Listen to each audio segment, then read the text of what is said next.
Hey, Traveler. Paimon. Oh, Paimon knows that voice! Over here.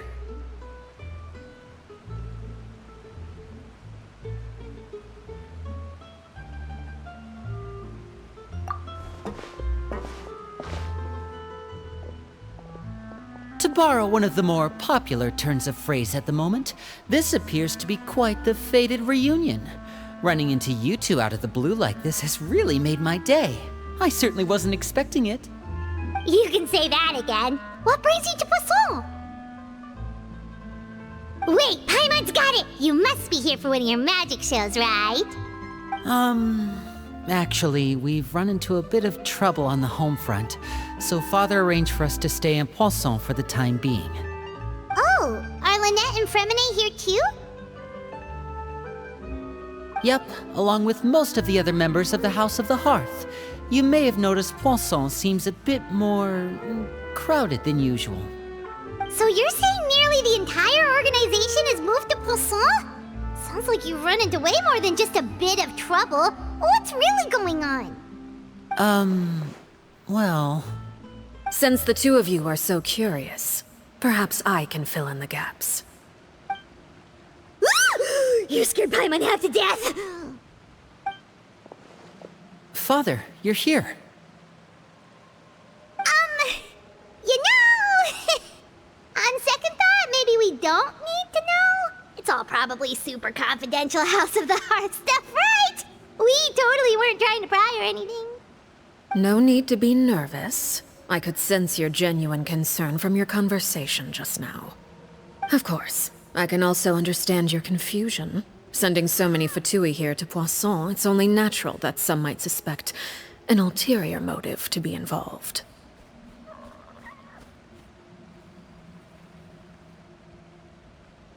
I understand.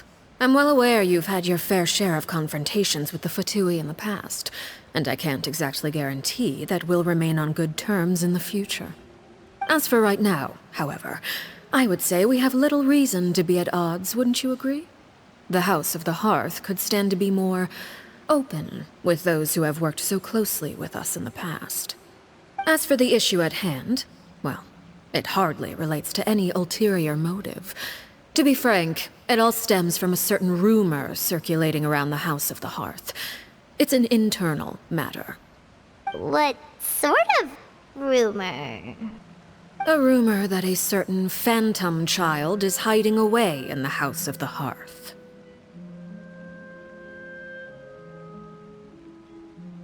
A phantom child? Ooh, just hearing the name is giving Paimon the creeps. A spirit that should have long ceased to exist is lurking in the shadows of the House of the Hearth. So I decided to bring the children to Poisson before continuing to investigate the situation. I expect I should be able to track down the spirit fairly quickly. After that, it's just a matter of resolving the situation, if you will. It shouldn't be much trouble at all. If you're curious, or if you still have some concerns, it might be advisable to stick around for a few days. I'm sure the children would be exceedingly pleased to welcome some visitors. Lyney, I'll leave you to entertain our guests. I have some matters to attend to. Of course, Father.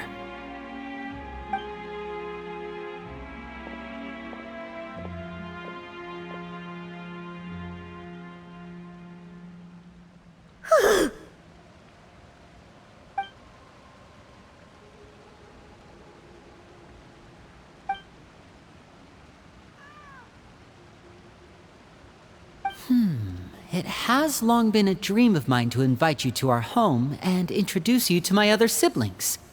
You're quite well known in the organization already. A lot of people have been talking about you, especially after everything with the prophecy. If you're willing, why don't you stay a while and have a little chat with us? Alright. We don't have anything else to do right now anyway. But let's be clear, we're just gonna be there as guests, okay? Don't get any funny... Oh, wait a second.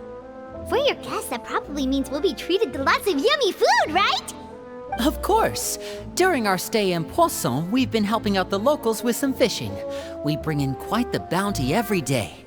In fact, today's the perfect chance for me to show you what I can do in the kitchen. Let's go. I'll take you to where we're staying.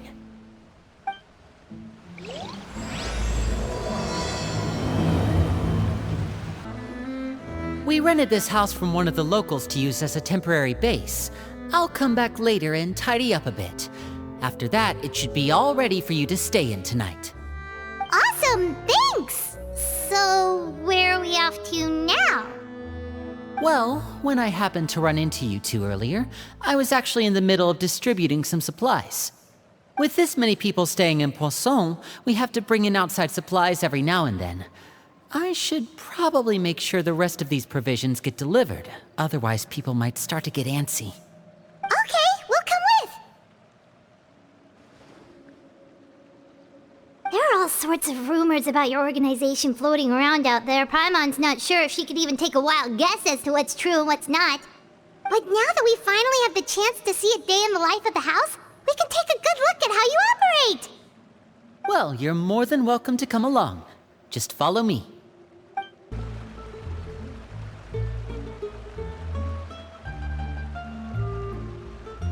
Lyney!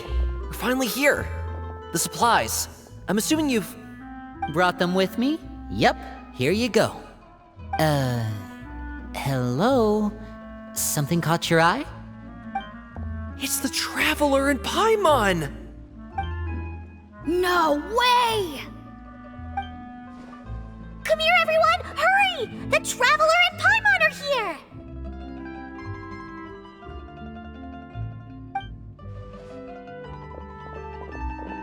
One at a time, please. Don't crowd around them all at once. We don't want to scare off our guests now, do we? Oh, it's all right! Gotta say, Paimon didn't realize we were this famous. Of course! Father and Lyney have told us so much about you. Father told us about how you helped Lyney.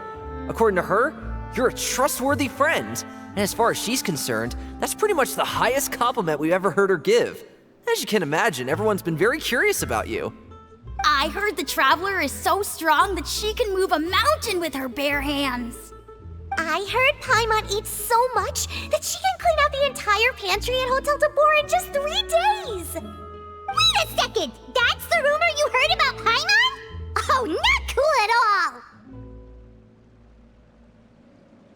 Oh wait, when guests visit, you're supposed to give them gifts and stuff, right? Oh, we don't need something like that. Besides, we don't have anything to give to you!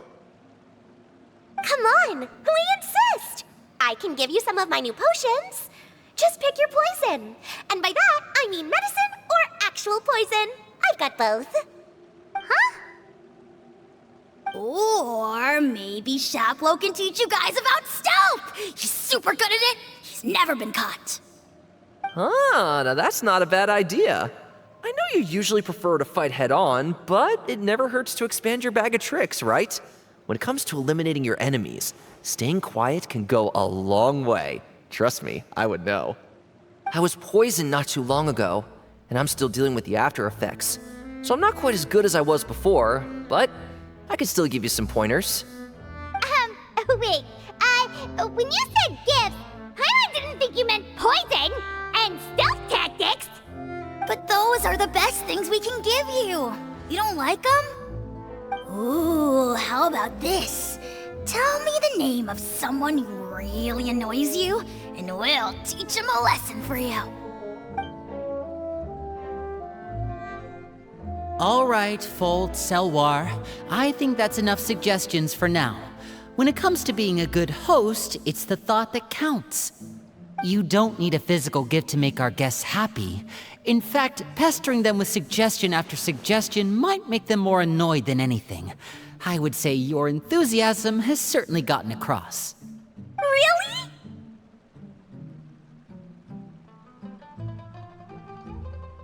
Awesome! It's been so long since we've had guests to play with. If there's anything you need, just let us know. Yeah, especially if it's poison or something. I've got all sorts of potions for that.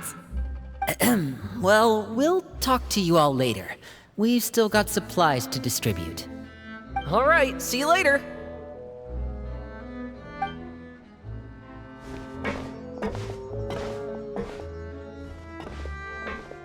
Bye!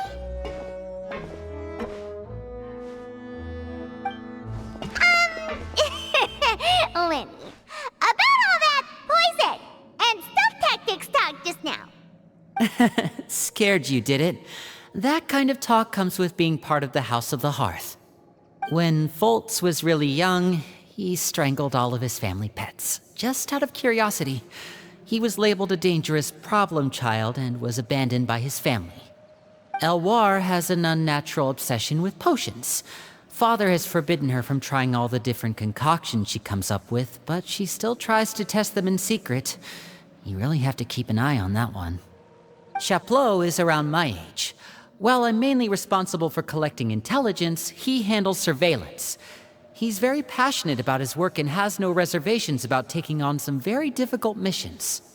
I know you two probably aren't used to that kind of talk, but I can promise you they only had the best of intentions. Things like stealth tactics and developing different poisons, they really mean a lot to them. They were just trying to share the best of what they could offer, that's all. Filiol, supplies are here. Thanks. And who are these two? Outsiders? Allow me to introduce you. This is the Traveler and Paimon. Oh, you're the famous duo I've been hearing so much about. It's nice to meet you. I heard you've traveled to all sorts of places. Is that true? Of course! We're making our way all across to that! Oh, good for you. You must be pretty familiar with Fontaine by now, then. Have you seen the new opera that started running recently? I think it's called... The 4,000 Thieves? Oh, this is the first we've heard of it. It seems like it's going to be fantastic. From what I've been able to tell from the posters, anyway. You should definitely check it out if you have the time. Oh, and there's The Blind Maiden, too. That one is supposed to have audience interaction. Seems pretty interesting. After this mission is over, I think I'll go get a manicure. Oh, maybe I should dye my hair. Wonder how much it'll cost. Is it just Paimon, or do these two seem much easier to get along with than the others? Looks like the House of the Hearth has some normal members after all. I heard that. Oops. I'm guessing you're referring to Foltz and the others? Yeah, we're definitely not all like them. I bet those crazies are practically foaming at the mouth right now. I'm sure they just can't wait to get back to Snezhnaya to carry out the plan. That's enough, Filiol. Don't talk about family members behind their back, right? Whatever. Let's go. Guess this is goodbye then. If you ever have some time, we should go see the opera together.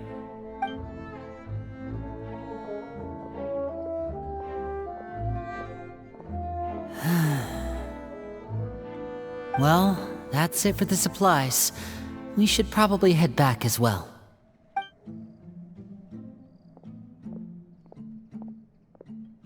Well, they didn't seem too happy with each other.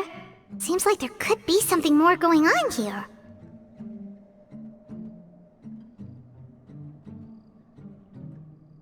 You're right. We're only here as guests after all. Oh, Lyney's getting super far ahead. Come on, let's catch up.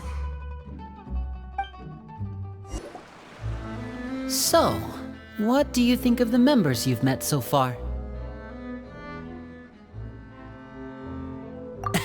Well, Father is always encouraging us to be strong-willed and independent. So if there's one thing we've got, it's people who aren't afraid to speak their mind. Well, I should probably get cooking. Wanna join? Of course! Then let's head out and... Freminet?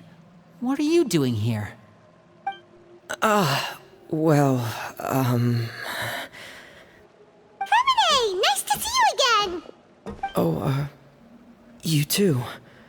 I heard you're here as guests of House of the Hearth. Welcome. We were just going to make some food. Why don't you come along? I could use some help in the kitchen, and I seem to remember you mentioning you wanted to make seafood soup for the Traveler and Paimon. Seafood soup? Oh, Paimon's drooling already. Were you looking for something just now, Freminet? Maybe I can help. It's nothing. I just wanted to see if there were any extra supplies. Yeah, we've got some left over. What do you need? Some food and water, and some clean cloth, if possible. No problem. Give me a second here. Food, water... Wait a minute. What do you need all of those for? You're not on any missions as far as I'm aware, and you were just going to come eat with us. So what's this all about? I thought I'd grab an extra portion because I get hungry at night. Could be because I'm growing, you know, and... Freminet, you remember what I told you? You're not like me. Your lying skills still need some work. Tell me what's going on. Is it really bad enough that you have to keep it from your own brother? Maybe it'll be better if we gave them some space.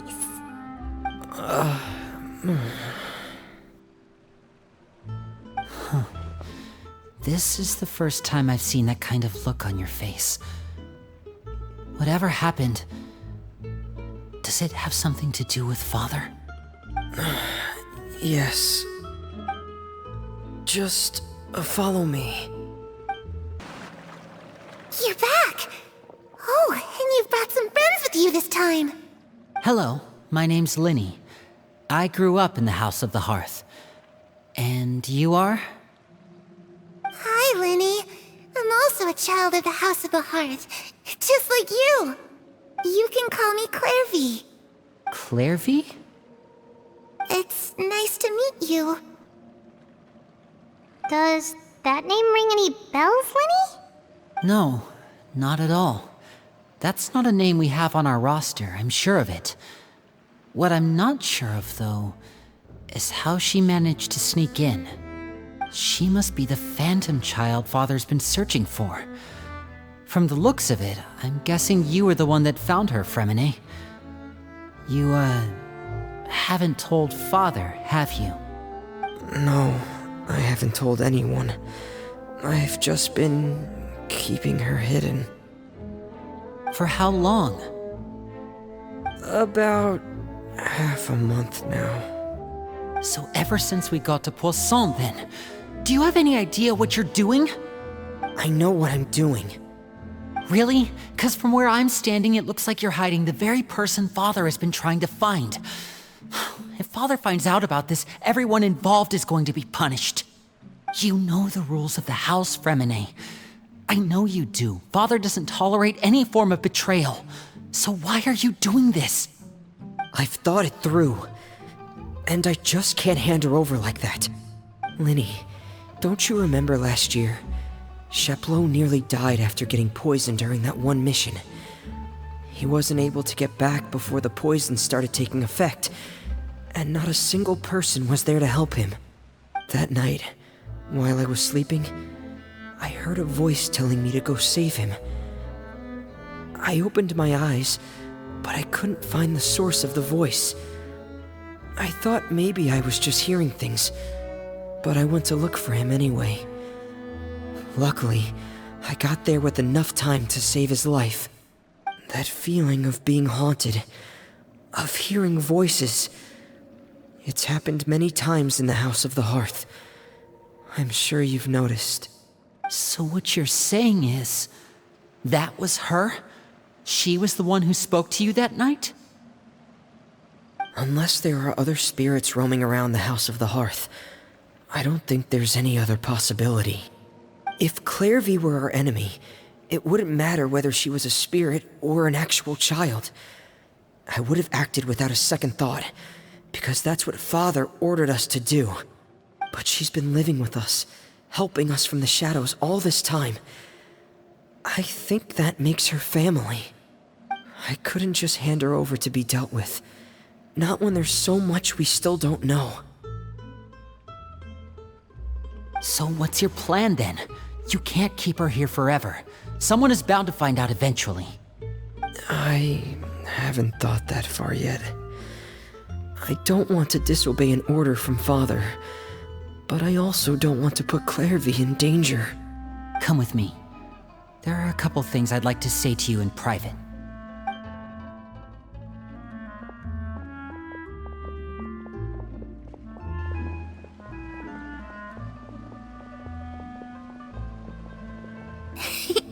Those two sure care a lot about each other. Well, they got a funny way of showing it.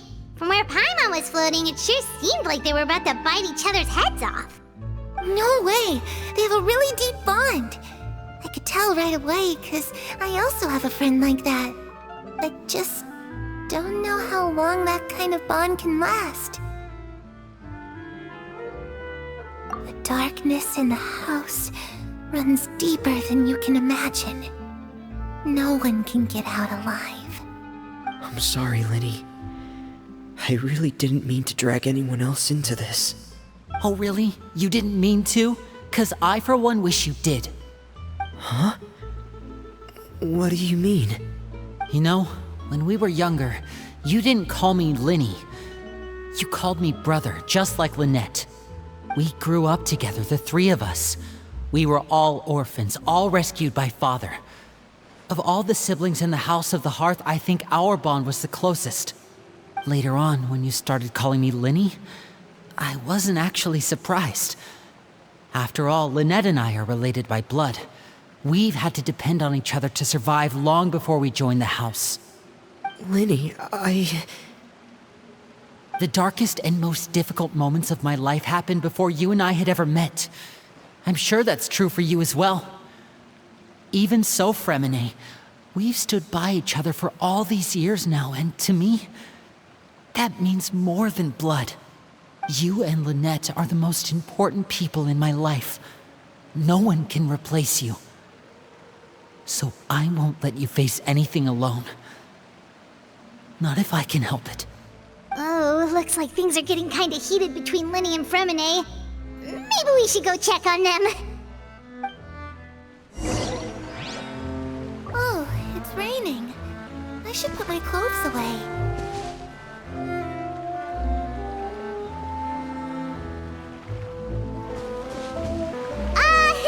Hey, you two! Hope we aren't interrupting anything. Like a fight, or... Oh, wait a minute, Freminet. You're not crying, are you? Is everything alright? everything's fine. Thanks for asking. Well, we're all friends here, right? We've been through so much together, so if there's anything we can do to help, just say the word.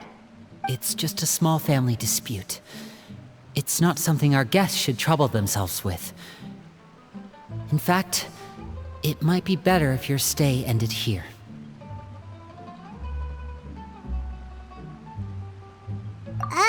What are you getting at, Traveler? When guests are around, families are often on their best behavior. And any disputes are less likely to escalate. That's what you're trying to say, isn't it? I just... Thank you. I was really hoping to keep you out of it. But even if I could think of some other reason to turn you away, I'm not sure I could convince you. I know things could turn dangerous, so I promise you this. From now on, I'll protect you like my life depends on it. Me too. Well, back to the matter at hand then. If we don't plan on handing Clervie over to Father, then our only other option is to solve the mystery of her identity before Father is able to track her down. That means finding out where she came from and what she's doing here. Then we can send her on her merry way and pretend like none of this ever happened. I've tried that already. And? And... nothing. I tried taking her somewhere really far away, but... after some time, she just reappeared. She even came with us all the way to Poisson. It seems like wherever the house is, she follows. I don't know much about spirits. Do you two have any ideas?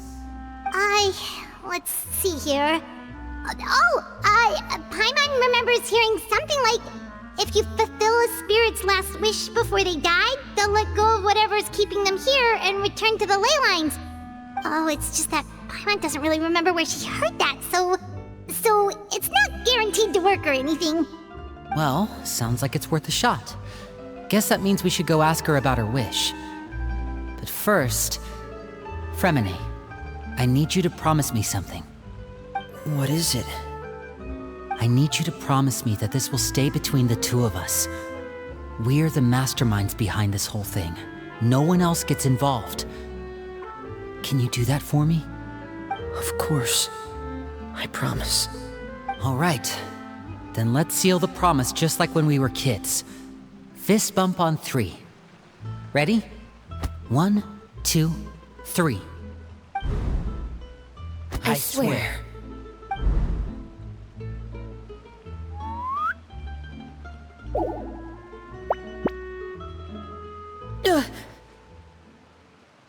Whoa! Lynette! But what a surprise! What brings you here, dear sister? And, when exactly did you get here?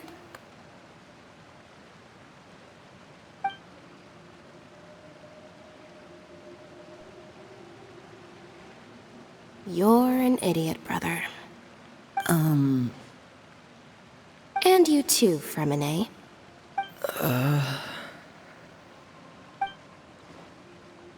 You 3, Traveler. And you 4, Paimon. Wait, what did we do? I've seen Clervie around the House of the Hearth before. I hadn't seen her in Poisson, so I figured she must not have come with us. But it turns out, you were just hiding her. I heard you talking about your plan. Rather than steering clear of the situation, I'd rather fully join in.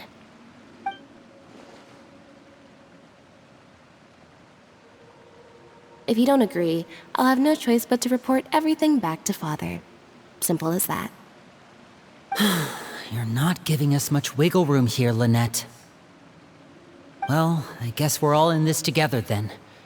After we talk to Clervie, we'll figure out our next move. There's no time to lose. Let's go.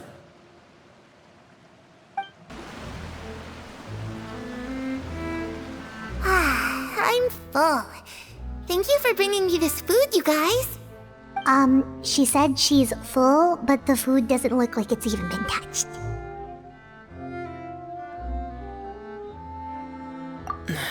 That's right. Based on what I've been able to observe, it doesn't seem like Clervie can interact with the physical world at all. Still, when she's presented with food, she'll always linger around it for a good little while.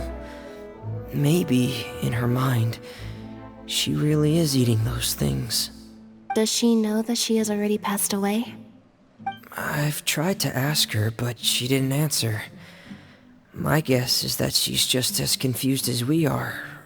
Or maybe she couldn't understand the question at all. Clervie, if you've got some time, I'd like to ask you a few questions. Sure. Oh, another new friend. Hi, I'm Clervie. Hello. Clervie, how did you join the House of the Hearth? Huh? Isn't it the same for everybody? The Knave brings you here and then you can't leave. It's just that your name, it's not on the roster. And I've never seen you before. The roster? Oh, I get it now. I think there might be some things you don't know about this place. The people in charge, they're not as nice as they look. They say they keep a roster, but it's not complete. There are a lot of people who aren't on it, and never will be.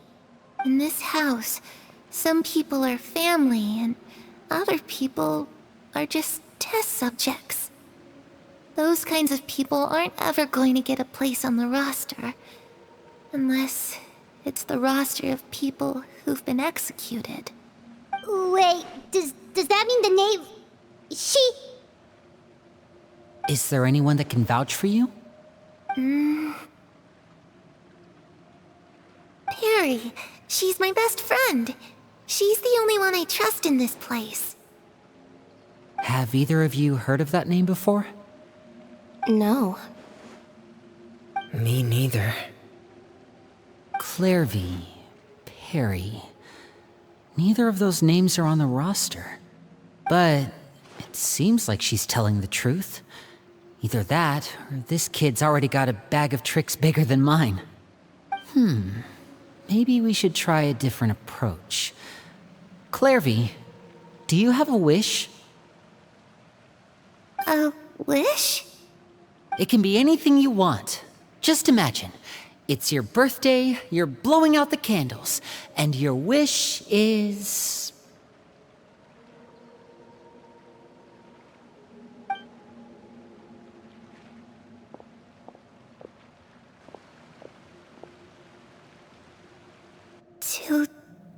To go outside, where the sun can find me. That's... it?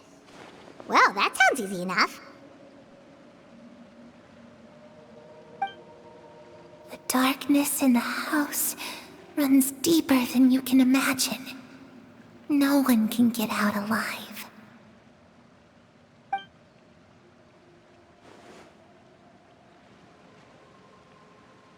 Okay, time to divide and conquer. Listen up, I've got a plan. I'll try and find a way to use basic illusory magic to take Clervie outside and bring her somewhere with sunlight. Lynette, try and find the list of executions that Clervie was talking about, and see if her name is on it. Freminet, you stay in Poisson. We can't be the only ones who've had run-ins with Clervie. I need you to collect intel on everything she's said and done. Understood. I'll try my best. What about us? What should we do? I really appreciate your willingness to help, but this is a family matter. I don't want to drag you in too deep. It's too risky. Let me think. Since Father considers you to be guests, maybe you could stick by her side for a little while. You don't need to do anything except keep up some nice, casual conversation. Ah, Paimon gets it. You want us to distract her. I'll give you a magic bird. If Father suspects something, all you need to do is release it when she's not looking, and it'll alert me that something's wrong. Of course, that's only as a last resort. If Father doesn't seem to notice us, there's no need to make contact. We'll reconvene here tonight after all's said and done. If the worst-case scenario happens and we're discovered, just tell Father everything. We're not going to let our guests get punished for our own actions. That's where we draw the line. You too. Okay, this is where we part. Father should be at the beach nearby.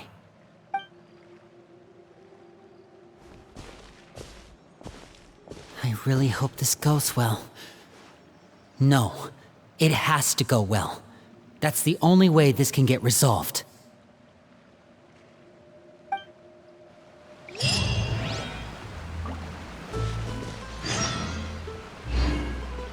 Clervie, I'd like to take you somewhere. Is that okay with you? Sure. Where are we going? It's the knave and Childe. Hey, aren't you supposed to be in Snezhnaya recuperating? What are you still doing in Fontaine? Oh, it's you two.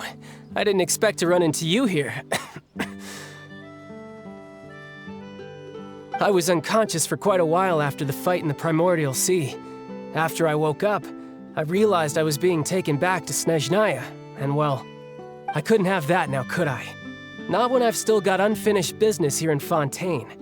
So, I mustered up all my strength and made the journey back on my own. What's What sort of unfinished business are we talking here? It has to do with Skirk, my master. I really wanted to meet up with her, but by the time I got back, she had already left. I still have so many questions for her. Without any other leads, all I could do was ask the Knave to help me track her down. She must have left behind some traces from her time in Fontaine. Oh, okay, so have you found any clues? Unfortunately, no. While the House of the Hearth is adept at collecting all manner of intelligence, certain existences can still manage to escape our purview. Basically, unless Master feels there's a need to meet with me, she's not going to be found. But that problem has an easy fix. I just need to become stronger, and then... Paimon thinks you should focus on getting better first. The worst of it is over. It's all thanks to that one kid from the House of the Hearth. Elwar, I think her name was. She gave me a bunch of random potions to drink. They didn't go down easy, let me tell you. Pain and chills all over. But they really did help speed up my recovery. And that's good, because it looks like I really do have to head back this time. The old man's been putting the pressure on me. He sent someone to tell me I'm needed for some sort of project. Project Stuzha? Yeah, that's the one. I heard Regrader's involved too. I'm not looking forward to having to listen to all his monologuing, that's for sure. Hey, maybe you could think of a way for me to stay in Fontaine for a little longer.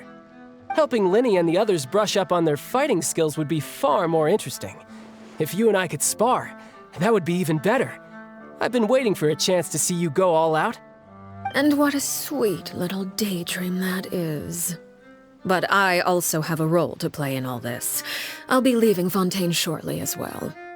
Besides, considering how little they see fit to step outside the homeland, being called on to return to Snezhnaya by such illustrious dignitaries, what a great honor.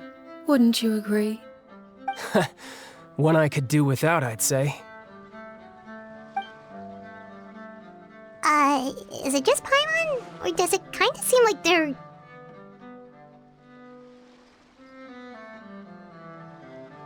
So, dear guests of the House of the Hearth, to what do I owe the visit? Well, we just... Right! We're super close to Lyney and the others, but we still don't know much about you! Is that so? Introductions have already been made, have they not? Oh, well, you see? There's only so much you can learn about someone from a short introduction. At least tell us something a little extra, like... Why do you call yourself father? Huh, good question. I'd also like to know. The fact that you have to ask tells me our intelligence work has been quite successful. Telling you the answer to that question would only serve to undermine that success. And we can't have that, now can we? Spoken like a true diplomat. That was some expert sidestepping right there. Well, if there's nothing else, I think I'll take my leave. I still have a small matter to resolve at home. Wait, don't go!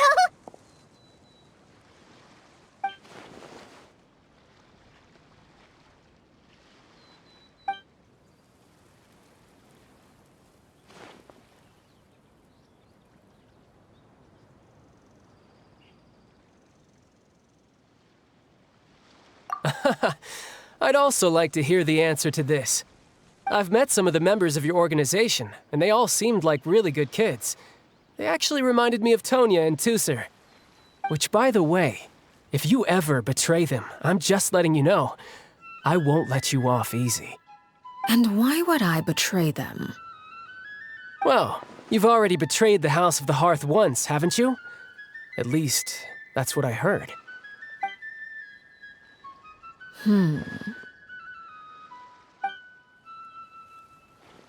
Okay, I admit. That's just what the old man told me. The rooster, I mean.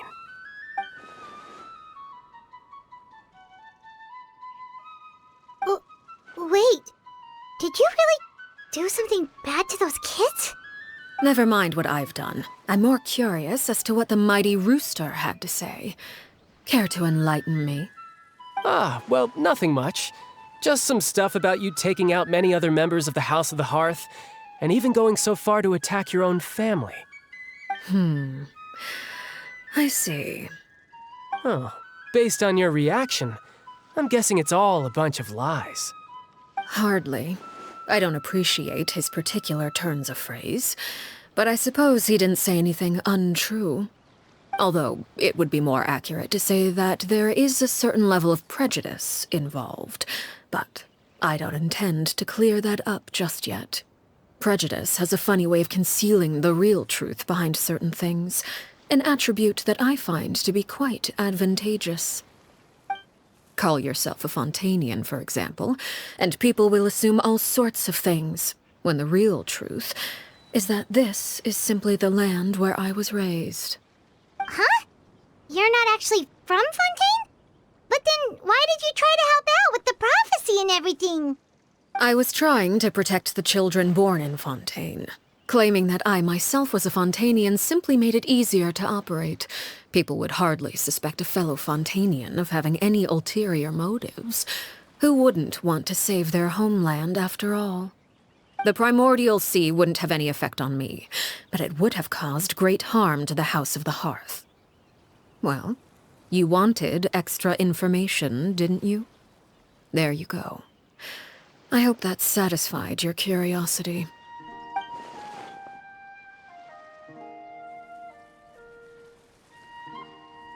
So, you stayed in Fontaine for the kids. I guess I was wrong to believe you'd betray them. Apologies. Looks like I was holding on to some prejudices myself. Good. Like I said, I like it when others have misconceptions of me. Actually, while I was recuperating at the House of the Hearth, there was something else that really caught my attention. I heard that members always resolve disputes and arguments with a friendly spar, and the loser has to back down. Seems pretty cool if you ask me. Would also give them plenty of opportunities to hone their skills. Well, that's only a recent development. In the past, such spars weren't nearly so friendly. The losing party would lose everything, including their life. They were that high stakes? Whew, at least that's not a thing anymore. Well, the current atmosphere's not half bad. I'm a bit jealous, actually. You've got so many family members around you, and you even get to live with them. Having a lot of family around means dealing with a considerable amount of bickering and scheming. Once Tonya and Teucer enter their rebellious phase, I'm sure you'll understand. Just imagine. Teucer becomes obsessed with plucking out strands from the rooster's mustache, or Tonya decides to dye her hair 42 different colors. Okay. I get the picture.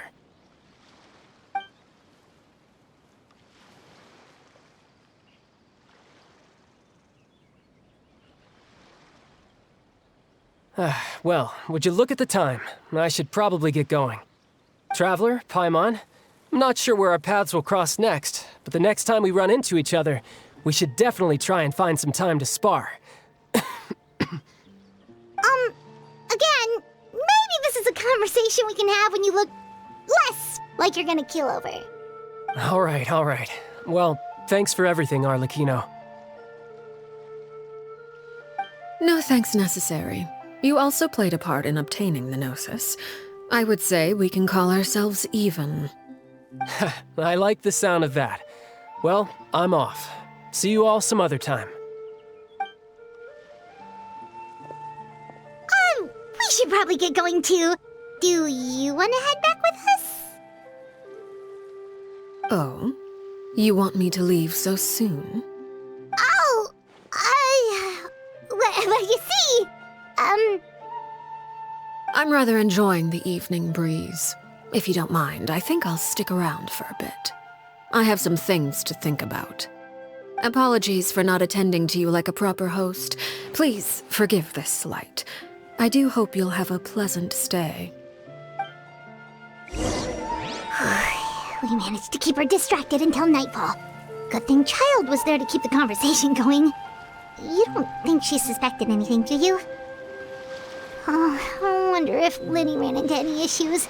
Let's hurry back and see how everything went. Oh? You decided to stay a little longer? Let's take in the ocean view together, then. Lyney, how did everything go? Well, long story short, we ran into a small issue. Clervie can't go into the sunlight.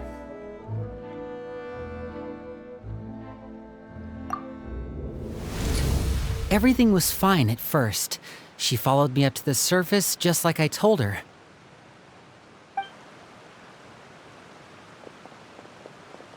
But as I led her out of the shadows and into the sunlight, she vanished.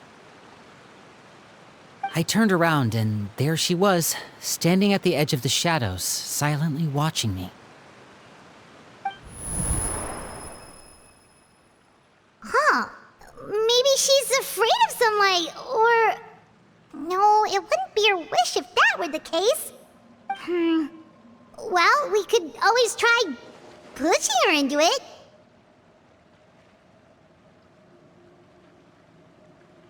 Oh, true. I've pretty much tried it all already. Nothing worked. Eventually, the sun went down, so all I could do was bring her back here. How did it go with you, Lynette? Good. I've got the list. It's right here. Really? Well, what are we waiting for? Let's take a look!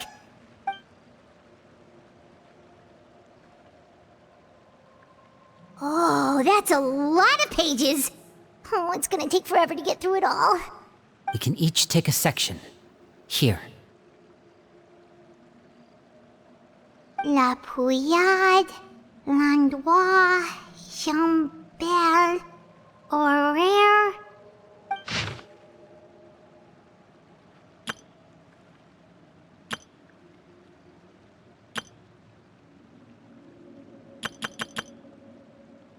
Oh, yikes. That Horaire guy has a huge scar on his face. He's kinda giving Paimon the creeps. Ah, I've met him before. The scar is from an injury he received during a mission. I still remember him joking with me about it. He said any future lover would take one look at him and then lose all interest. Did he say anything else? Well, I asked if there was someone he was interested in. He said no, and that's where our conversation ended. It was only later that I learned he really did have someone he liked.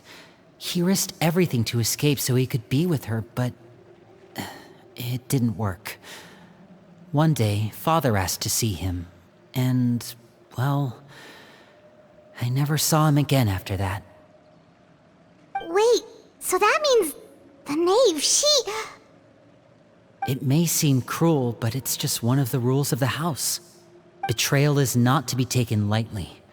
We know too many secrets to come and go as we please. So, if you do try to leave, you pay with your life.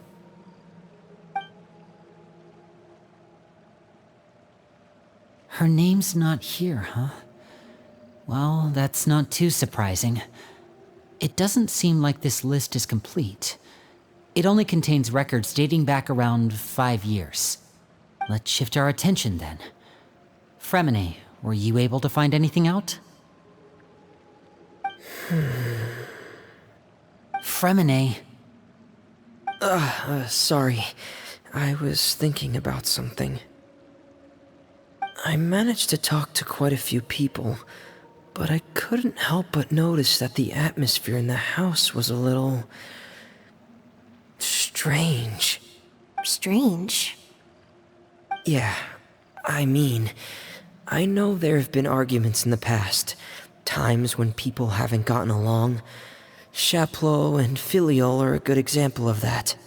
Oh, those are two of the people that we met while delivering supplies. Paimon can see how they might not get along. They had very different vibes, and their, interests seem to be pretty different as well. That's to be expected, actually. Father brought us all here, shared her knowledge with us, taught us how to fight. That's one thing we all share. But that's also where the similarities end. Not all of us feel the same desire to stay here. As members of the House of the Hearth, we're also considered part of the Fatui. And to a lot of people, that's an identity they never asked for. Certain members get older and realize they want something else for themselves. But considering the rules of the house, most people would never say that out loud. People like Chapleau and Foltz are loyal to Father and her vision. They're proud to be part of the Fatui. Filial and Nantoy, on the other hand, well, they aren't quite as enthusiastic. These kinds of conflicts have always been there. It's not like Father is in the dark about any of this. Well, that's true. But it just feels like things have gotten worse lately. Filial and the others, it seemed like they were meeting in secret to talk about something. I can't say for sure, but I think they've met Clervie. You think she's been inciting them to act out? No, not exactly. But I wouldn't be surprised if she said something to them about the darkness in the house and how deep it runs. She's told me about it before. Experiments being run on children. People being used as pawns on the battlefield without so much as the strength to survive. And they just believed all that? Without any evidence? Clervie's words probably gave them the excuse they were looking for. Whether they actually believe them to be true is secondary. This is all because of Project Stuzha, isn't it? Whoa. Hold on a second. What's this Project Stuzha all about, huh? This is the second time it's come up now. Sorry, but I'm not sure of the details either. I only know what Father has told us, which is that it's something the Rooster and Regrader have been working on together. Apparently, it has to do with the Fatui's strategic plan for the future. Because the House of the Hearth was so successful in obtaining the Gnosis, we now have the honor of playing a key role in Project Stuzha. Wait, but isn't that a good thing? Key role is just another way of saying dangerous role. To us, the whole thing is an inconvenience. Father thinks so too, but she's in no position to refuse. Their plan isn't exactly unreasonable, and they've been funneling the house a lot of funding. It's just that we'll lose a lot of members in the process. Participating in the plan, it's an honor in name only. What they're really trying to do is subdue us. The existence of an intelligence organization outside their control makes them feel uneasy.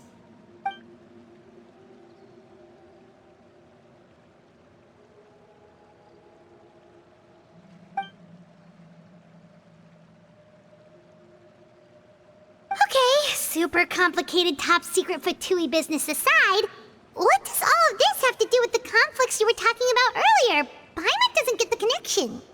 External pressure has a way of exacerbating internal strife. You can't overlook the power of fear either. People are afraid of dying, and that fear is often the impetus for a lot of stupid decisions. I thought resolving the Clervie situation would make everything go back to normal, but it looks like things are more complicated than I thought. If we leave Filial and the others to their own devices, sooner or later, Father will be forced to take action. We can only focus on one situation at a time, brother. You're right. Even if we confront Filial and the others, it won't do any good. It might even make matters worse. We should focus on Clervie for now. Well, it's getting late. We should head back and get some rest. We'll try again first thing tomorrow. Lynette, you stick with me this time. Freminet, keep a close eye on Filial and the others. Make sure they don't do anything they'll regret. Good work today, everyone. Have a good night, and I'll see you tomorrow.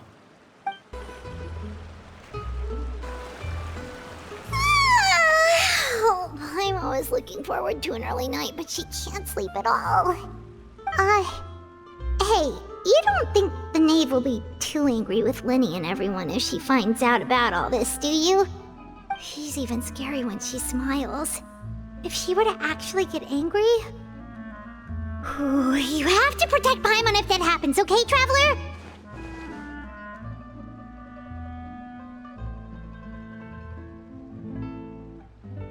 Oh, well, in that case, we should just plan on running away. We'll grab Lyney and the others and we can make a break for it as fast as we can. Look! Look over there!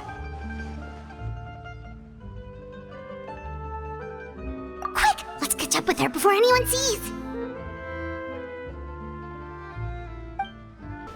Over there!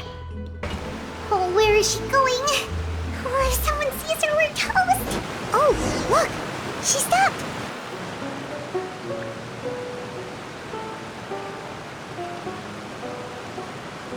Clervie! Shh! I opened the window while no one was looking. Look how pretty the outside is.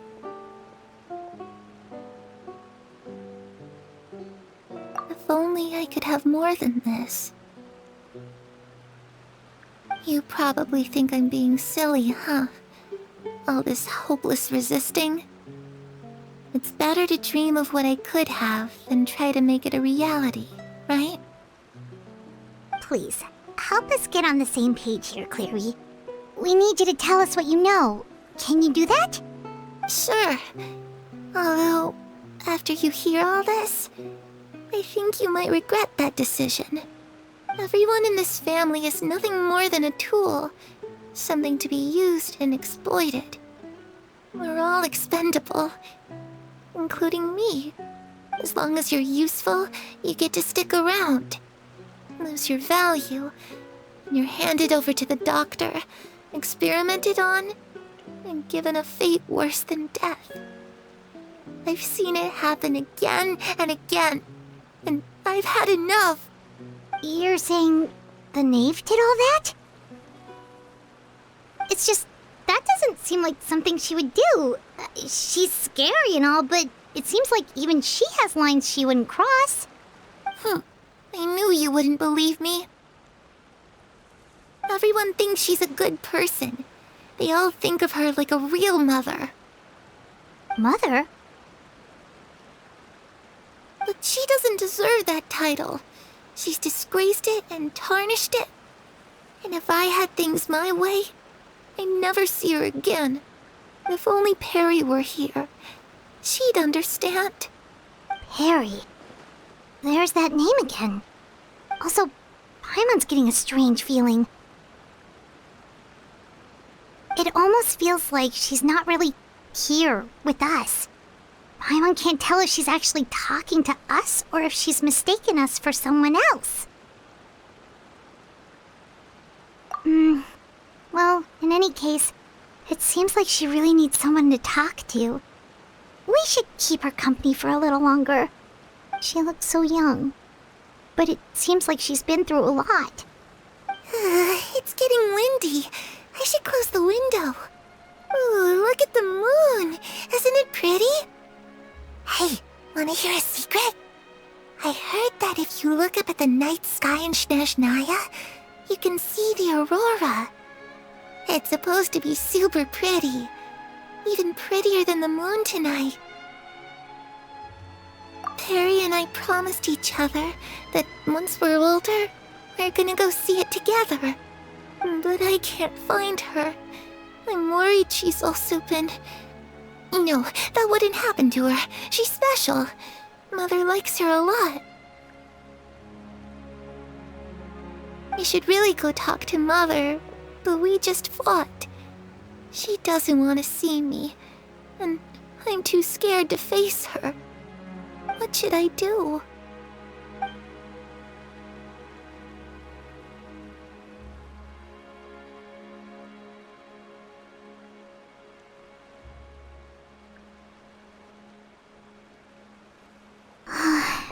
Paimon really doesn't understand what's going on with her. Well, let's head back. We've got an early morning tomorrow.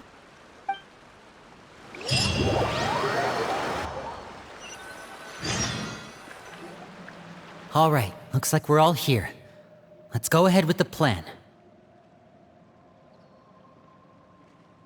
Oh? What is it? What makes you ask that?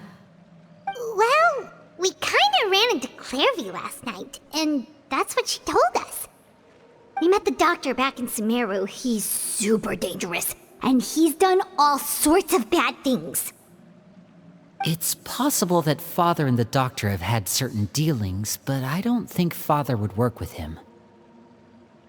We're not really on the same side, so there's not a lot of trust between them.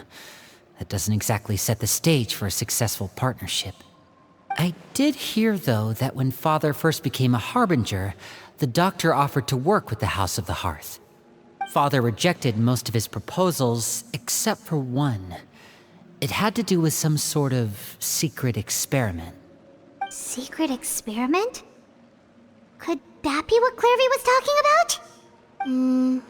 I don't think so. I don't know any details about the experiment itself, but I do know it's an entirely independent operation. The Doctor only proposed a direction for the research. That was the extent of his involvement. I still don't think that counts as working together. The details of the experiment are confidential, but complete records are kept on all participants. That doesn't seem to be the case with the situation Clervie referred to. I know you don't agree with some of the Fatui's methods, and I'm not asking you to. But I am asking you to trust us on this. The House of the Hearth has its own principles. There are certain lines we're not willing to cross. Alright, that's good to hear at least. Clervie seems to think the Knave and the Doctor worked together to do something horrible. If that turned out to be true, Paimon doesn't know how he would even face you guys. It's just that it doesn't seem like Clervie is lying either. The easiest thing to do would be just ask the Knave directly, but Paimon doesn't think she'd tell us. Father didn't come back last night. She's probably still near the shore. We'll be counting on you to distract her. Lynette, you're with me.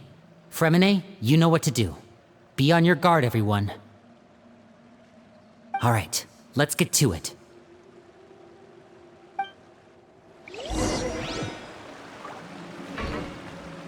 Where are we going today? Let's try somewhere further away this time.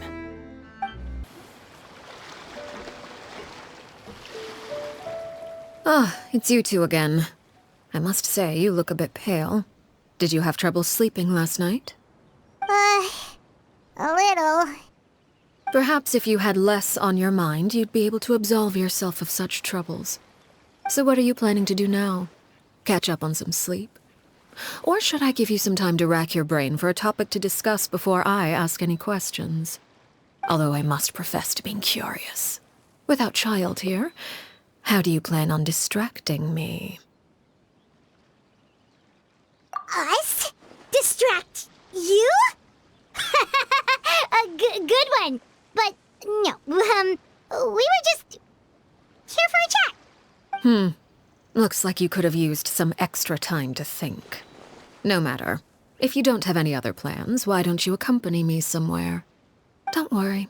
I'll be sure to steer clear of any scheming children. The ocean breeze is sure nice today. Children always think they can hide things from the grown-ups. But nothing gets past me. Least of all a little scheming.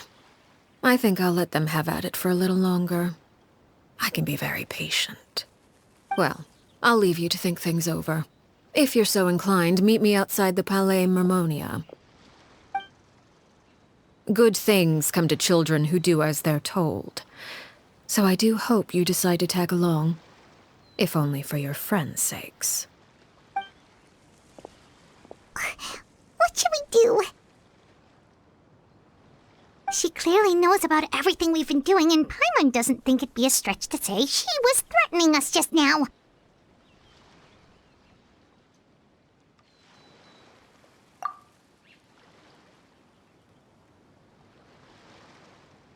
Oh, good idea. Hopefully he sees it in time. Well, we should probably head to the Palais Mermonia. Paimon doesn't want to find out what happens if we don't show up. Based on what the Knave was saying just now, it sure didn't seem like it'd be anything good.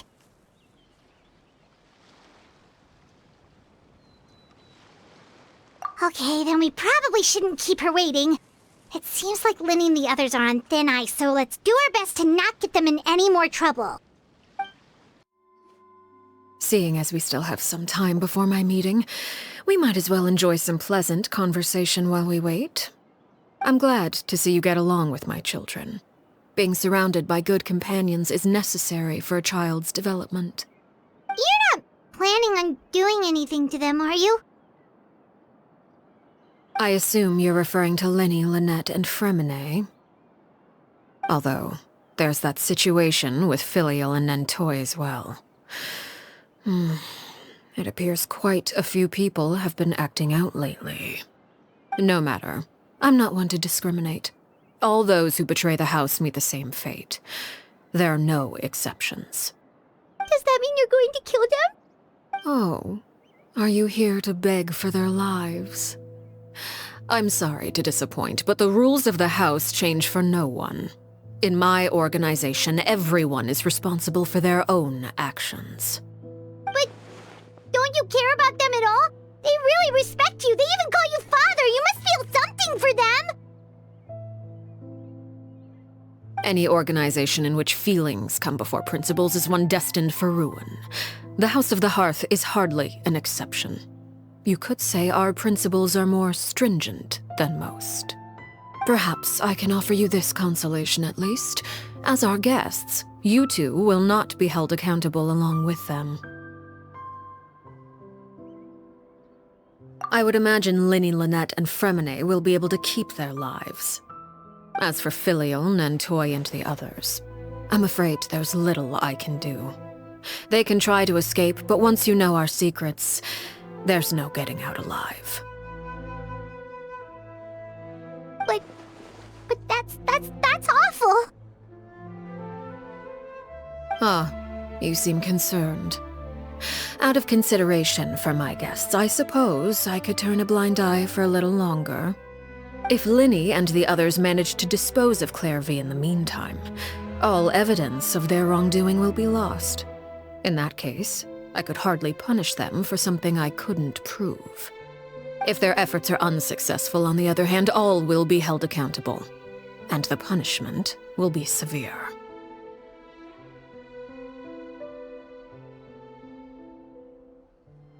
Of course.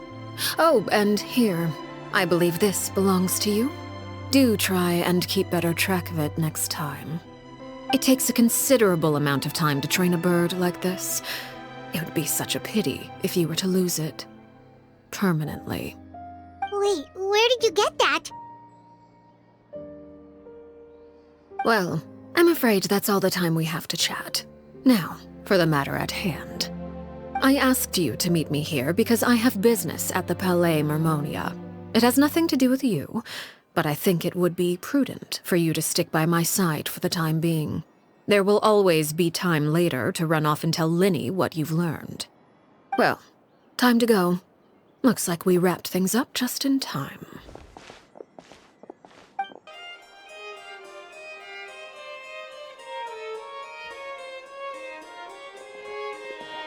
It's been a while, Monsieur Neuvillette.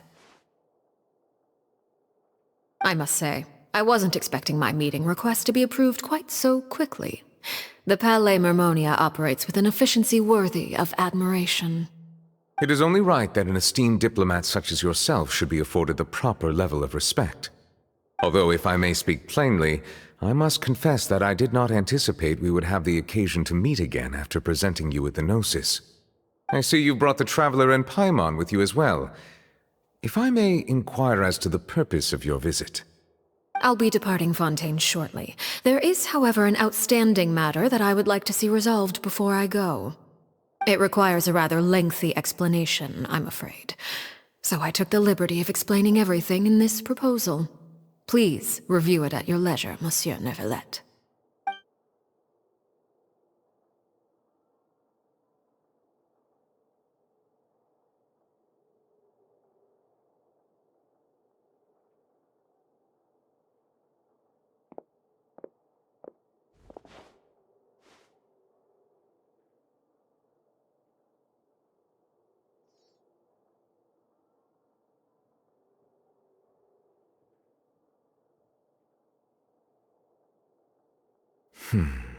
I understand your request. However, at the risk of causing offense, I must admit that I fail to see why you would wish for such a thing. I heard you have a certain fondness for water tasting, Monsieur Neuvillette, so allow me to use water as an analogy. A family is like a large body of water with countless rivers flowing in and out. As someone who watches over this system, I would hope that each river that flows from the source will eventually reach the ocean. Of course, objectively speaking, I know this is impossible. Most of the rivers will dry up along the way, disappearing into the ground and leaving nothing but a barren riverbed behind. Not all rivers are destined to reach the ocean, but I would not see their existence rendered meaningless. I believe the water that flows within them is simply meant for a different destination, like a field in need of irrigation. Or perhaps the glass of a certain water-tasting enthusiast. Did you get any of that, Traveler? Your words paint an optimistic picture indeed. Allow me to remind you, however, few among us are willing to sip from a glass filled with tainted water.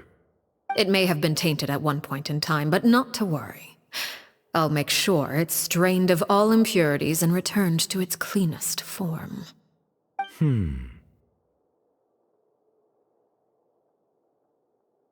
I seem to recall there being a transactional aspect to your proposal. Perhaps you could expound on that? If you accept my proposal, Monsieur Neuvillette, I will gradually withdraw my forces from Fontaine. And, unless absolutely necessary, I will no longer carry out any special missions within Fontaine. I presume I can take your words to mean that, in the future, cases similar to the Tartuffe assassination will cease to cross my desk? Tartuffe? Ah, that thief who embezzled funds from all those charities, you mean? My deepest condolences to his family, but without any evidence, I cannot imagine how the House of the Hearth might have been involved in his passing. Of course, if you accept my proposal, Monsieur Neuvillette, I'm sure certain measures could be taken to reduce the frequency of such troubles. You choose your words carefully indeed. In that case, I am inclined to accept your proposal. My thanks for your generosity, Monsieur Neuvillette.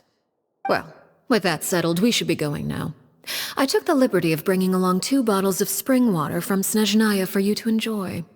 I do hope I get the chance to hear your impressions. Perhaps at our next meeting, yes? Indeed.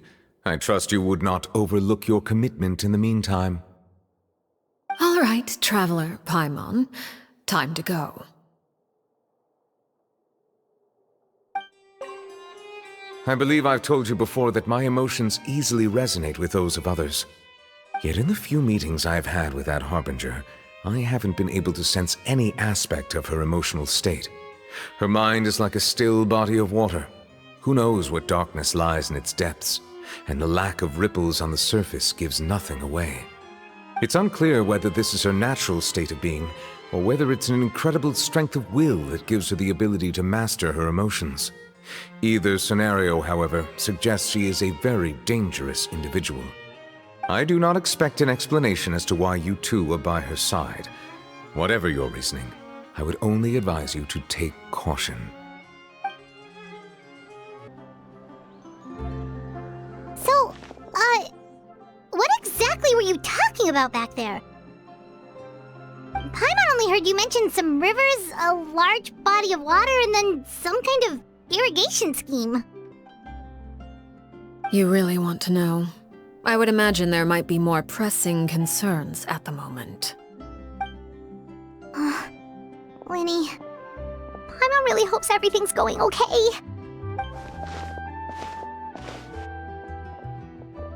Oh, Paimon recognizes that look. You've got your tiki cap on, don't you, Traveler?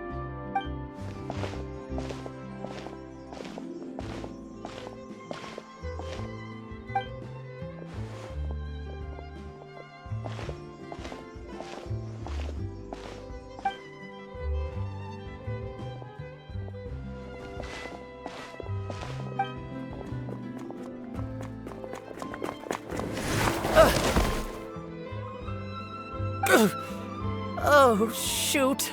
Are you alright? Oh, jeez. I'm so sorry. I was so focused on selling these papers, I wasn't looking where I was going.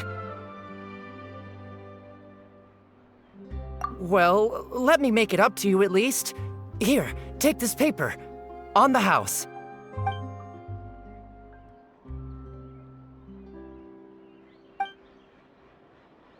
Oh, you don't have to give us anything.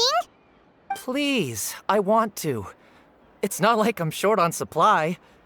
All the extras will be useless come tomorrow anyway. It's my fault, really. I was just trying to bring home some extra mora for the family, but I bit off more than I can chew. I haven't had many takers today, so I'm still swimming in papers. What's going on here? Nothing much. I just ran into your friend here on accident. I should probably get going, actually, so... Hold on. Of course, I'm happy to compensate you with mora, it's just... I don't have any on me at the moment. I'll take 3 papers. Here. Your payment. Oh! Thank you for your patronage. May the Archons bless you with good fortune. If only I had the chance to run into such generous customers every day. I should probably just take on a smaller inventory though, right? I'm getting married soon, so sometimes it's hard to not get ahead of myself. Anyway, I should head out. Goodbye! Well, now that my affairs are settled, we should take the boat back to Poisson. We've even acquired some light reading to enjoy along the way. Actually, why don't we stick around for a little longer? Paimon just realized how hungry she is. She can't head back to Poisson on an empty stomach.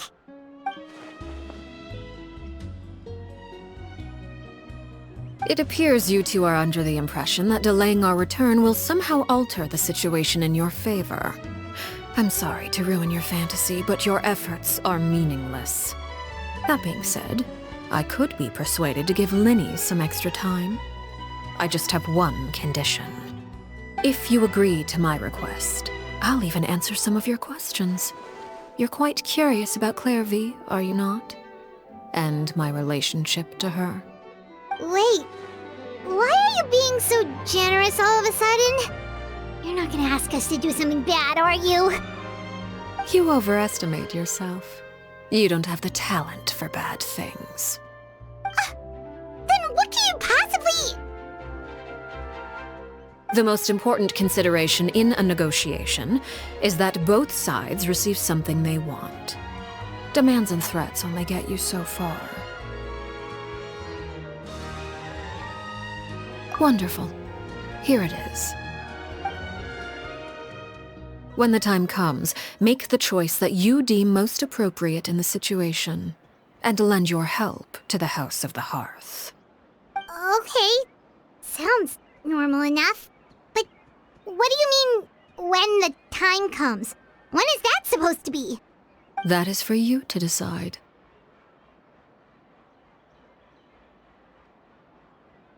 Then we have a deal. Follow me.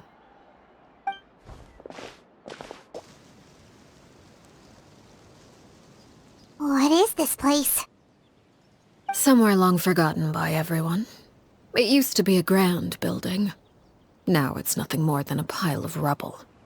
No one comes here anymore, nor does anyone care about what once happened here. Although, this place does have something to do with the story I'm about to tell you. It was before I became a Harbinger, and before Lyney and the others joined the House of the Hearth. Due to certain events, I first killed Clervie and then her mother. And this is where it all happened. You were the one that killed Clervie? Patience now. Allow me to explain Clervie's side of the story first. I'll start from the beginning. Clervie was 6 years old when she was brought by her mother, Crucabena, to live in the House of the Hearth. From the outside, it seemed like a fairy tale. A thriving family made up of kind adults and friendly children. Crucabena was the Knave at that time, and the House of the Hearth was under her control. She was Clervie's mother by blood, but she was also the mother to all the children in the house. Clervie was happy here, for a time. But she quickly realized that being part of this family wasn't a fairy tale at all. It was a kind of purgatory. Purgatory? Exactly. The House of the Hearth takes in war orphans from all over Teyvat.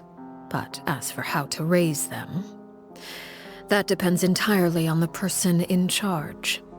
Crucabena came up with a novel idea. She would teach the children to fight, force them to duel each other, and then crown as the king of the house the child who proved themselves most worthy of inheriting her title. It's difficult to estimate the number of children who died or were maimed in the process. There's little I can say about the ones who died. The ones that emerged with permanent injuries, on the other hand, well, they still served a purpose. They would be handed over to the doctor to be experimented on, or sent away on dangerous missions. Nothing more than tools to be used and then discarded. So those were the experiments Clervie was talking about. But what actually happened to her? You said that Clervie was Crucabena's daughter, so if Clervie tried to convince her to stop what she was doing, Crucabena probably would have listened, right? Despite being Clervie's mother, Crucabena cared little for her daughter. She forced Clervie to join the House of the Hearth only as a means to demonstrate her own impartiality as a mother, to prove that she treated all her children equally. Clervie did try to convince her mother to change her ways, but it was to no avail. After her efforts failed, the only other option was to rise up and try to fight back. Unfortunately, the other children had already been thoroughly indoctrinated into the illusion of happiness Crucabena had created. Of course, there was one exception. Someone Clervie's age who knew the truth about the House of the Hearth. Her name was Peruere. Wait, the friend that Clervie mentioned? Friend, huh? I suppose we can call her that for now. Clervie was a cheerful and passionate person with a tenacious spirit. Peruere, on the other hand, was rather cold-blooded. Her cold-blooded nature allowed her to see through Crucabena's facade. Yet, it was also this cold-bloodedness that prevented her from acting against it. At least at first. While Clervie longed for freedom, Peruere was convinced that, amid all the fighting and violence, she would make it until the end. Despite their differences, the two became fast friends, united by their knowledge of the truth. Clervie told Peruere that she hoped to create a real family, where no one would be killed or sacrificed. There may have been a certain naivete to her ideas, but Clervie proved her determination many times over. She tried countless times to run away, ask for help, or expose the truth. But her efforts only earned her beating after beating. The only thing that kept her going was her strength of will. Even with her body racked with pain, she would still stand on her tiptoes and open the window at night. She and Peruere would look out at the moon together, a fierce longing for freedom shining in her eyes. But one day that light simply vanished. Oh no. What happened? Her hopelessness resulted from a culmination of things. 10 years had passed. 10 years worth of failure after failure. She and Peruere weren't children anymore, but finding any chance to escape still seemed as hopeless as ever. It was during this time that Peruere suggested a new plan. If escaping was out of the question, why not take down the very person sitting on top of this throne of lies? Mother herself. Clervie rejected that proposal. She claimed that, as a famous Harbinger, Crucabena possessed an unimaginable amount of power. Trying to kill her would have an incredibly low chance of success. Clervie never gave another reason, but Peruere could see it written all over her face. Clervie still thought of Crucabena as her mother. Killing her own flesh and blood was a line she couldn't bring herself to cross. If she couldn't escape and fight back, then only one option remained. Precisely. Death was the only way that she felt she could be free. It happened during a duel. When she arrived at the dueling ring that day, her partner turned out to be none other than Peruere, the very person that had stood by her side all those years. It was a fierce battle. But ultimately, Clervie decided to let Peruere end her life. From that moment on, Peruere's journey was one written in flames. When the rain finally came and washed it all away, there she stood, the sole victor in Mother's endless game of slaughter. A trail of corpses strewn across her path to success. It was the very result she had predicted 10 years prior. Even then, she believed she would make it until the end. She wasn't surprised by the fact that she emerged as Mother's undisputed heir. Rather, her success left her with an inexplicable sense of restlessness. She was unsettled. And there was only one thing that could quell that sensation. Perhaps you two would like to take a guess as to what it was? Crucabena, you mean? But... Correct. This is the place where Peruere killed her best friend. A mere year later, this is also the place where she fought tooth and nail to kill the mother they shared. The moment she acted, any conception of what was right or wrong ceased to matter. It's one of the principles of the house. Only those who survive get to write the rules. Peruere won the battle, and became a Harbinger herself. After which Her Majesty, the Tsaritsa, bestowed upon her a new name. Arlecchino. So the Perrie Clervie was talking about... It was you all along. You're Peruere. Arlecchino is just a name you got later. I left that name behind long ago. I must say, hearing it now does bring back memories. After I defeated Crucabena, the moniker of Mother died with her. I chose to forego the title she called herself, and even chose to give up my own name. I rebuilt the House of the Hearth under a new identity. Not only as Arlecchino, but as father. And that is where the story ends. Any more questions? Yeah. Based on what you just told us, Clervie wasn't a little kid when she was killed. So the Clervie we met... Was she really a spirit at all?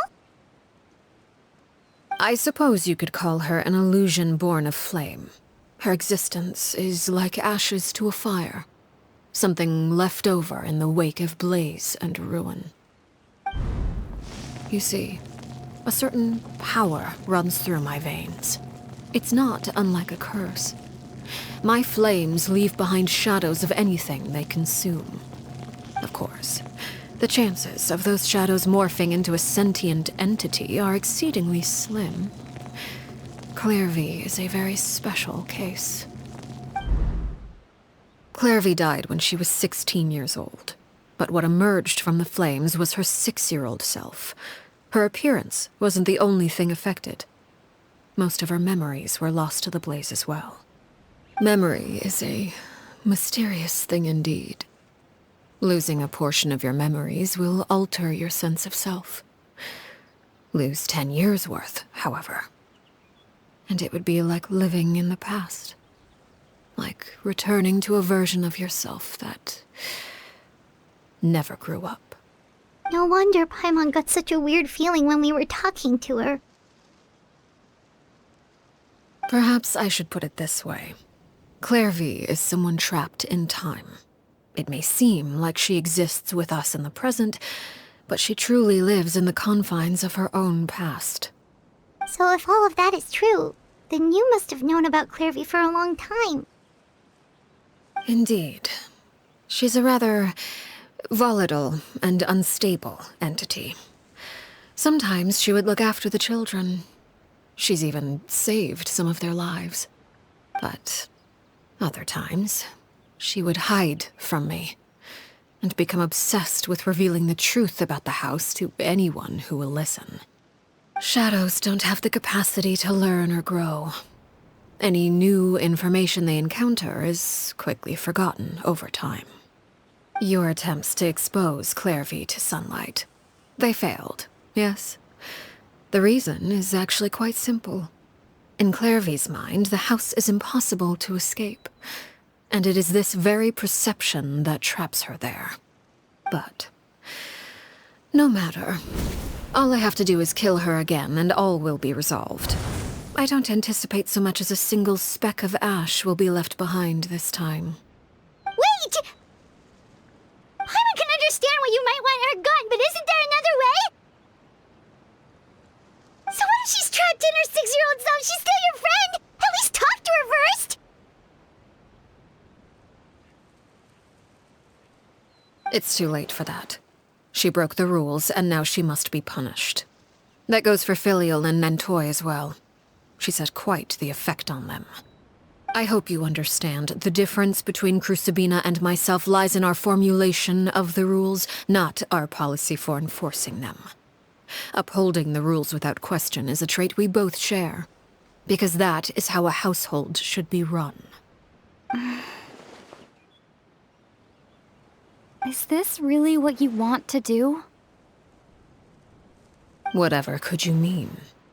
Don't you want to say a proper goodbye at least?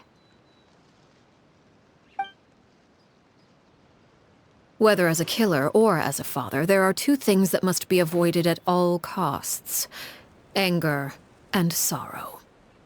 Anger makes you impulsive. Sorrow causes you to waver. Well, it appears it's about time to proceed. Before we arrived, I told some of my well-behaved children to bring our troublemakers here by nightfall. I do believe I've kept my end of the deal. I gave your friends quite a bit more time. As for what happens now, we'll just have to wait and see.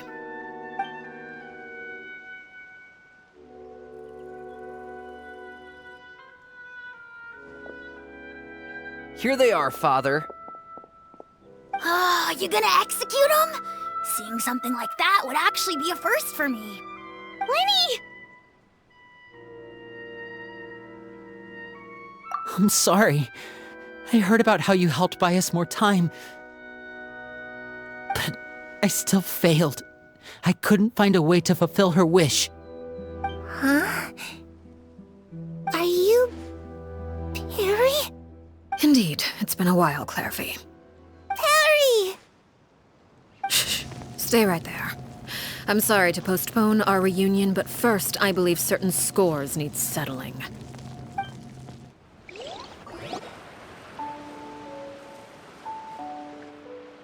Father, let me explain.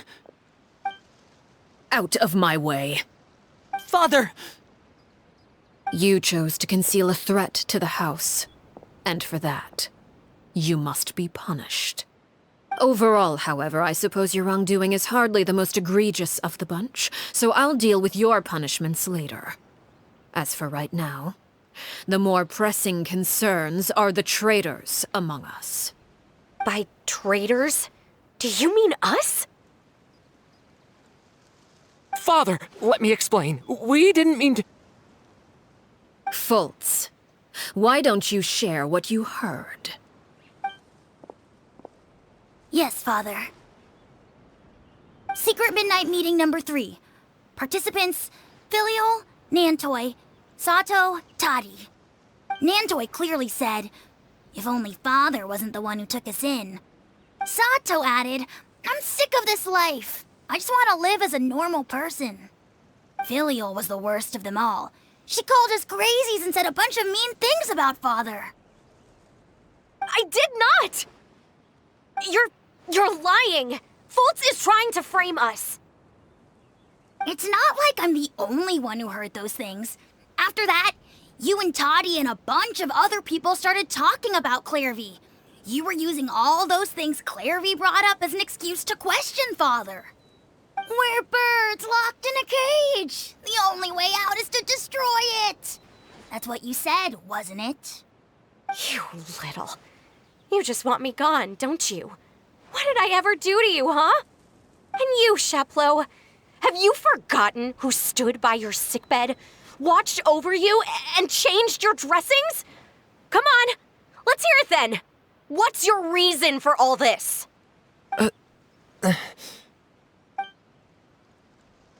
You're wrong, Filial. We don't want you to die. You're our family. Liar. You wouldn't be doing this if that were the case. So why? Why have you backed us into a corner? We all live in the House of the Hearth. You know the type of work we do, Filial. A single betrayal can cost dozens of us our lives. It's not like it's never happened before. That kind of thing is hard to forget. That's why the House of the Hearth cannot tolerate any form of betrayal. Ever since we came to Poisson, you've had 7 secret meetings. A lot of the things you talked about really crossed the line. You've been spying on us for half a month? Wait a second. Now that I think about it, the move to Poisson was just a way to make it easier to spy on us, wasn't it? Because we were all in one place. You've had this planned all along. Filial, Nantoy, I'm sorry. I owe you both my life. I owe Clervie too. If it weren't for all your help after I got poisoned, I wouldn't be standing here today. If this were any other situation, I would do anything to repay that kindness, even if it cost me my life. But rules are rules. I'm sorry. My hands are tied. Why? Why? That's enough, Filial. We made a mistake, and we should own up to it. We broke the rules, plain and simple. And now we have to face the consequences. I'm sorry, Chapleau. Fultz. I'm sorry, Father. We accept our punishment. Chapleau, according to the rules of the House of the Hearth, how should these traitors be punished? All those who betray the house pay with their lives. And so it shall be.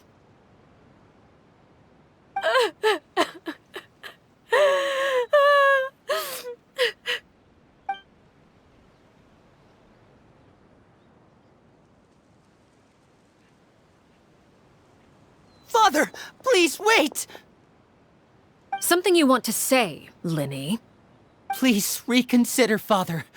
What Filial and the others did, does it really count as betrayal? We all come from broken families. From the very first day we joined the House of the Hearth, we wanted nothing more than to make it a real home. But the truth is, none of us know what a real home should look like. I'm not saying I have all the answers. All I know is this. Killing Filial and the others may uphold the rules, but doing so will only bring us further away from being a real family than we've ever been. So please, Father, please reconsider. I agree with Lyney. Father, please. Lyney, you...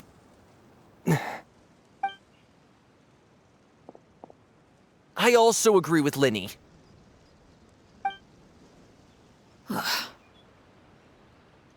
An order once given cannot be rescinded. However, given the extent of your determination, I suppose we shall have to go about this a different way. Draw your weapons and face me. Our weapons? Father, are you referring to a duel? Precisely. The rules of the house will not be altered. Traitors must be punished. However, resolving disputes with a duel is also one of our rules, one that also applies to me. Demonstrate a sufficient showing of strength, and I shall offer a concession. Wait. Beat Father in a duel? Impossible. Father is way too strong, even for Lyney.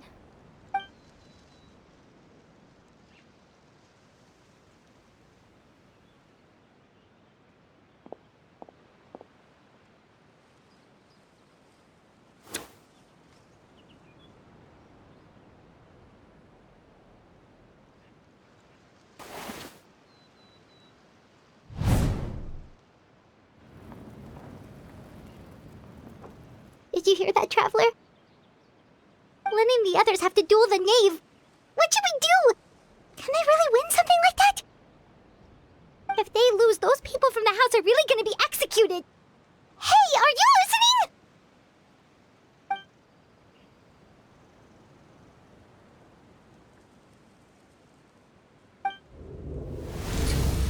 Don't you want to say a proper goodbye at least?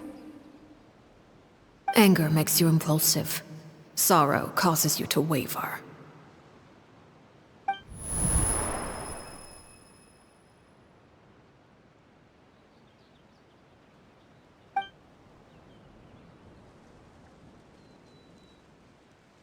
Oh, looking at that expression on her face, she seems really serious about this. Guess that means there's no chance she's throwing the duel on purpose, huh?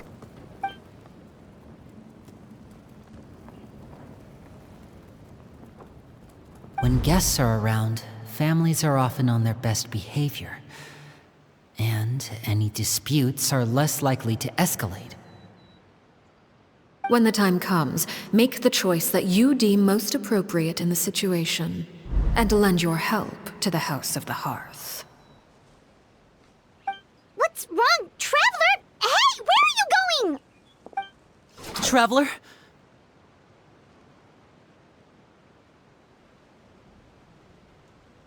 You're asking to join the duel against the Knave?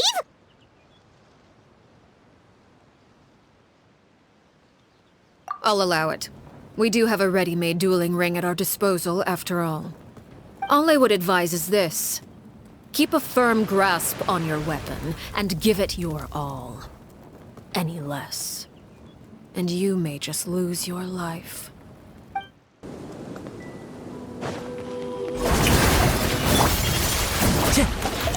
Is it my turn now? Busted. Game's up. Fun's over. Closer now. Now's our chance. Is it my turn now? Be sanctified.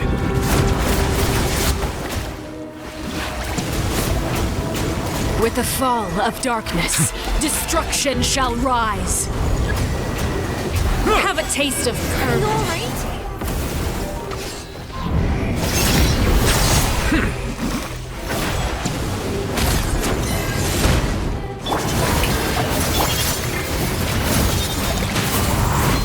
Fallen leaves. Adorn my... Is it my turn now?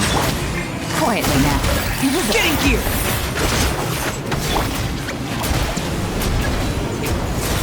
Not bad. You've proven to be a worthy opponent after all. Spare your energy. Running is of little use.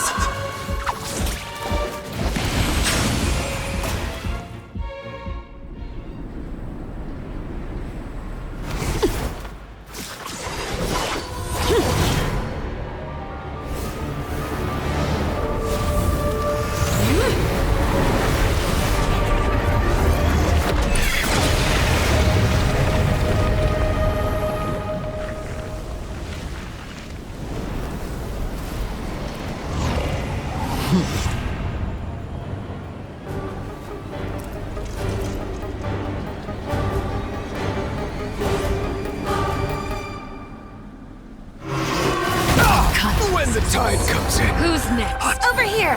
Now. Gotcha.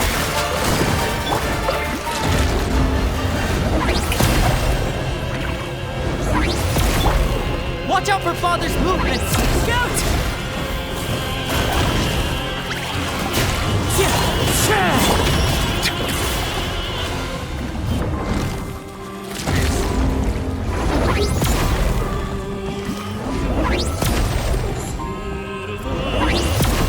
Now's our chance! Over here! Sometimes only the beginning.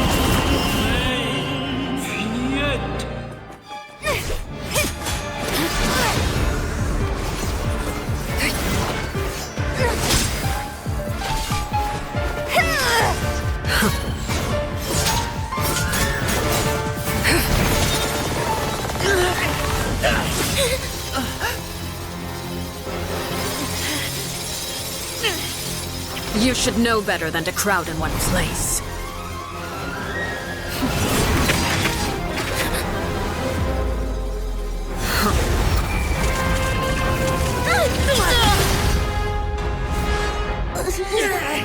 Oh, I know. No! I'm sorry, Father!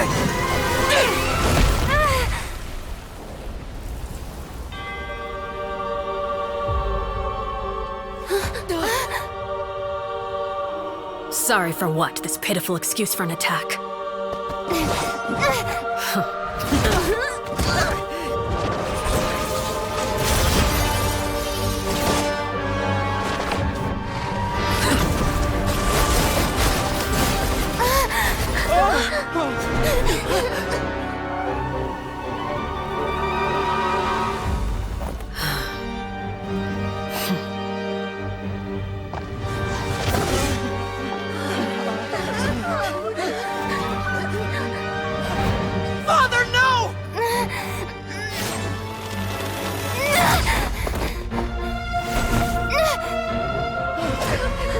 Made it out, did you? You're stronger than I expected.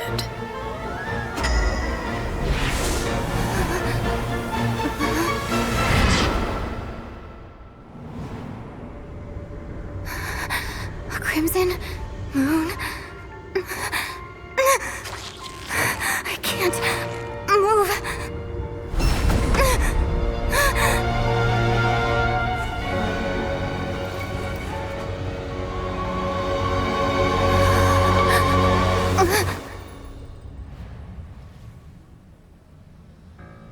Still, not strong enough to beat me.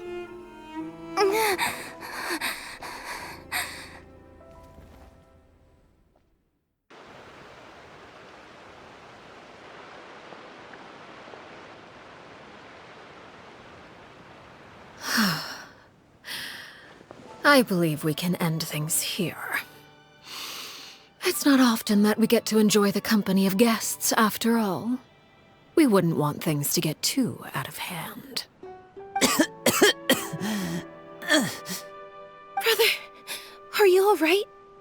Lyney! Given that I am the victor of this duel, as agreed, the punishment stands. No! I never thought things would end like this. However, everyone involved in the duel demonstrated a remarkable level of strength and determination. In light of this, I'm prepared to change the method of execution. Elwar, the bottled flames I gave you for safekeeping. Do you still have them? Yes? I wasn't sure what they were for, but I've kept them super safe. I didn't lose a single one. Wonderful. Then, in just a moment, I'll have you administer them. Bottled flames? Indeed. They're the product of a secret experiment. Under certain special circumstances, flames can be extracted from my person and preserved. Once ingested, searing pain will spread across every inch of your body. No harm will come to you physically, but your memories will be burned away. If you can withstand the pain. When you awake, you'll have forgotten everything you know about the House of the Hearth, and will be expelled from the organization. In other words, Administering this concoction will kill the version of you that grew up in the house, and give you a new identity.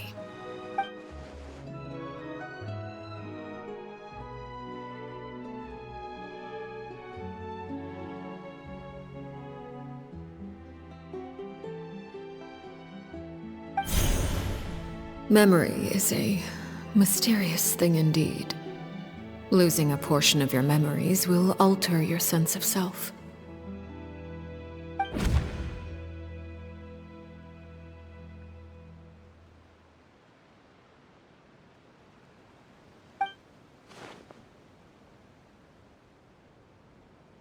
So, you're just letting us go, Father? You misunderstand. Memories are extremely important. Once consumed by flame, the version of you standing before me will die, and our secrets will die with you. So no, I don't intend to just let you go, because the person who survives will be nothing but a stranger. Even so, I won't have to live in fear anymore. I'm sorry, Father. I'm sorry I let you down. But I really... Don't cry, Filial. You haven't left the house yet, so there are still rules to be followed, yes? Remember what I taught you. Anger makes you impulsive, sorrow causes you to waver. Don't let yourself be controlled by your emotions. Of course. I'll remember. Dry your tears, and go pursue the life you really want. Yes, Father. Chapleau, Fultz, Elwar. Take them back to Poisson. And bring Lyney and the others as well. I prepared 3 extra vials of bottled flames. As for whether to take them, the choice is yours. Goodbye, children. The next time we meet, I will no longer be your father. Thank you for all you've done for the house. I hope you have bright futures ahead of you.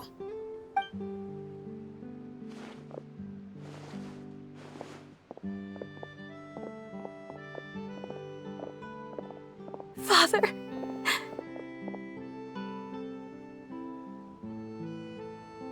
Let's go.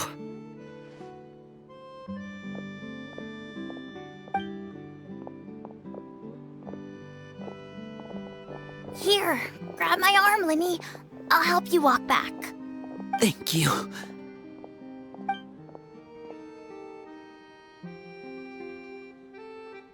Clervie.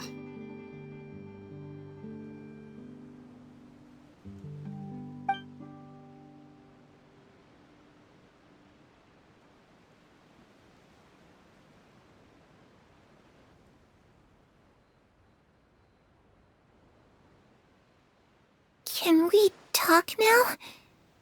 I've been waiting for a super long time. You really are Perrie, aren't you? I haven't seen you in so long. How come you're all grown up? Wait, did I somehow travel to the future on accident? Or am I dreaming? What a long dream. Neither. You died, Clervie. That's what happened. You could have at least sugarcoated it a little. Look, she's so speechless.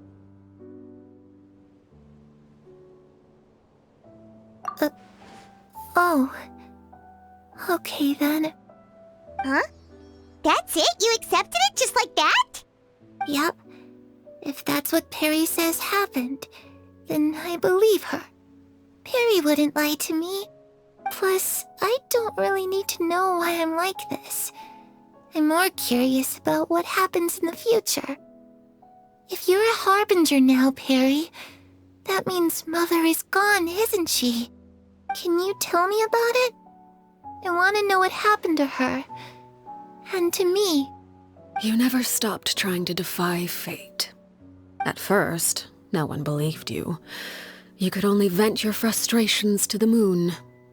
In fact, you often sought comfort in the night sky. You wanted to see the aurora, so one night we promised each other we would go to Snezhnaya to see it together. Later on, you tried to run away, but you were brought back each time. Mother spared your life, but it wasn't out of kindness. Instead, she decided to make an example of you by slowly torturing you over time. That way, the other children would know what happens to traitors. Still, you never gave up. Mother hoped that through ruthless duel after ruthless duel, she would be able to crown an ultimate victor among the children she raised. But you called on everyone to unite, to fight to a draw in order to reduce casualties. Your efforts may have only delayed the inevitable, but still. You gave them hope. You tried everything you could think of, but every attempt ended in failure. Still, you never turned your sword on Crucabena, and you never turned it on me. On that gloomy day, you told me, "For the last 16 years of my life, I've done everything I can to fight for freedom. But now, I realize that the only freedom I truly possess is the freedom to choose to die." I never imagined I would say something like that. I must have been feeling really worn down. But somehow, I still think I understand. According to Mother's plan, only one of us was going to make it until the end.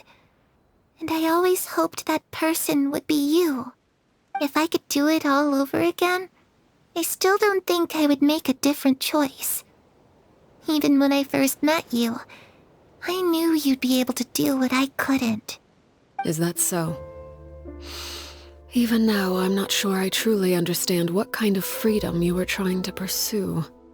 But as the head of the House of the Hearth, and as the children's father, I've tried to give them the most basic of freedoms. The freedom to choose their own fate. It's something I discussed with the Iudex of Fontaine. The children who want to leave the house will have their memories wiped clean of all secrets pertaining to the organization. In return, they will be allowed to live a normal life in Fontaine without being prosecuted for their past. Of course, I won't simply hand freedom to them on a silver platter. They have to fight for it and prove themselves worthy of it. Only freedom that is earned has true value. That's more than enough. That's exactly the kind of life I was fighting for. You know, Perrie, I think you're a pretty amazing king, and a really great father, too. I'm really happy that you're the one who took over the house. I guess I do have one regret, though. I still haven't seen the outside world. Well, it just so happens that our dear guests over here have been to many nations and traveled to countless places. Perhaps they would be willing to tell you what the outside world is like. Really? Of course! We've traveled all over the place. We've got so many stories, we could probably talk your ears off for 3 days straight.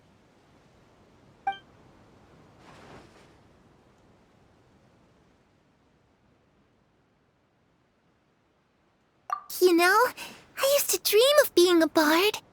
Playing the lute while singing into the winds of freedom. Even if there was no one there to listen, I would have continued to sing no matter what. Ah, that's where Mora comes from. I never knew that before. If I had some Mora, I would buy 3 new dresses. One for me, one for Perrie, and one for Mother. It's just too bad Perrie doesn't like wearing dresses. And Mother, well, she probably wouldn't accept something like that either. I guess I'd just have to keep them all for me then. I could wear a different one every day.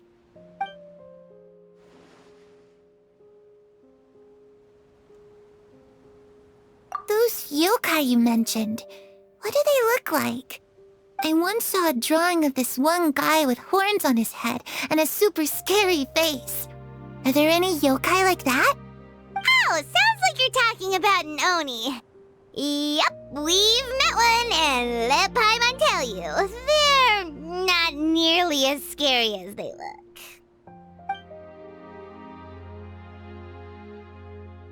I was always too afraid to skip Mother's fighting lessons.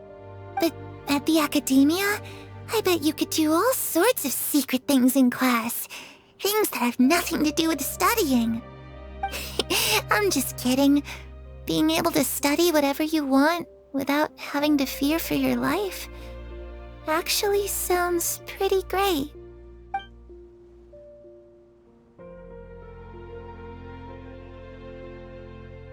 The situation was super dangerous. Lyney and Lynette were accused of committing a crime, and they were going to have to stand trial at the Opera Epicles.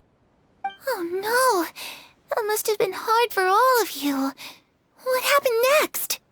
Don't worry, we were able to turn the situation around super quickly, all thanks to Detective Paimon, of course. How'd you do that? Come on, tell me. Okay, so it was like this. After the failed magic show, we rushed to the scene and...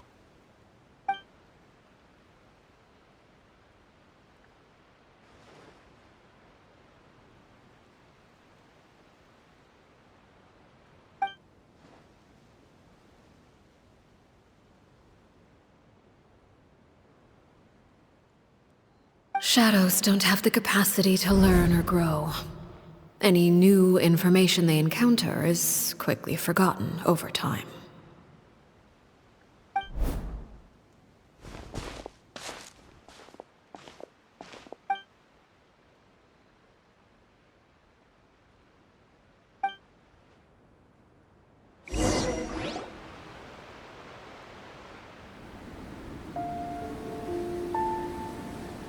Clervie, you've worked tirelessly from the shadows to overthrow the House of the Hearth. Now, by my authority as the Knave, I shall announce how this matter ends. You are hereby expelled from the House of the Hearth. You are no longer tied to this place, nor are you bound by its rules. You're saying that I can finally leave? I get to experience the outside world as well? Oh, I almost forgot. There's no getting older for me. Still, seeing who you grew up to be makes me really happy, Peruere. Take care of yourself. Goodbye. May we meet again someday.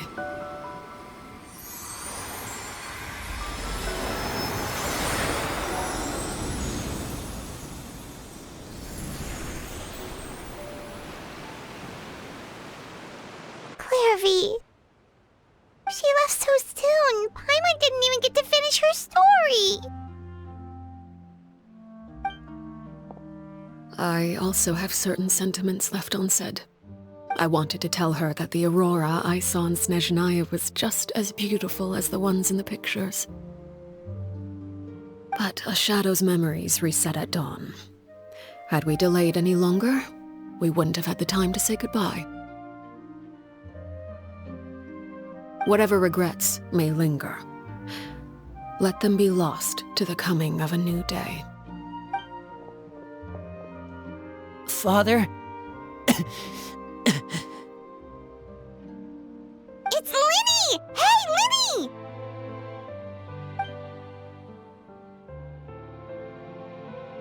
What is he doing back here? Let's go check it out.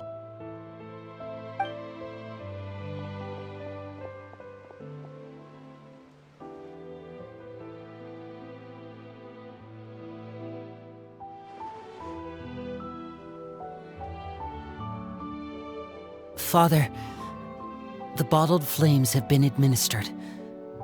Filio and the others have left the house. And you? What have you decided? Thank you for giving us that choice, Father. But we never wanted to leave the house. It's the only home we've ever known. Lynette and Freminet feel the same way. They're recuperating back at the Hotel Bouffe d'été. But I decided to come back and tell you where we stood. I'm sure you're well aware of the expectations I have for you. I want you to follow in my footsteps and become the next king of the house. Yet you seem to have different ideas. I must admit, I'm rather surprised by your decision to stay. There's nothing wrong with choosing to live a quiet life. Leading this organization is a heavy responsibility, one not so easily carried by someone forced onto the throne. I just never understood what you saw in me.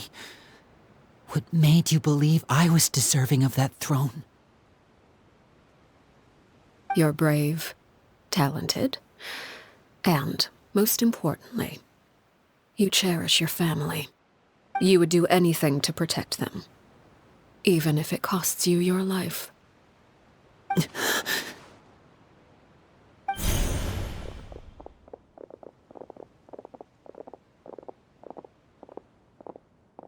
Speaking up back there was so brave of you, Lyney.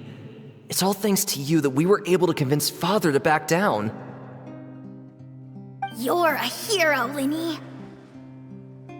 Hero? Father is the real hero. Had Father gone all out during the duel, there's no way I would have walked away with my life. She must have had it all planned from the beginning, from the very moment she suggested a duel. I'm not deserving of that title. I'm not strong enough or smart enough. You're wrong. In my opinion, all you need to be deserving of the throne is conviction and the necessary strength to act on it. We may have different ideas of what it means to be a family, but you can hardly be said to lack conviction. What you truly lack is strength.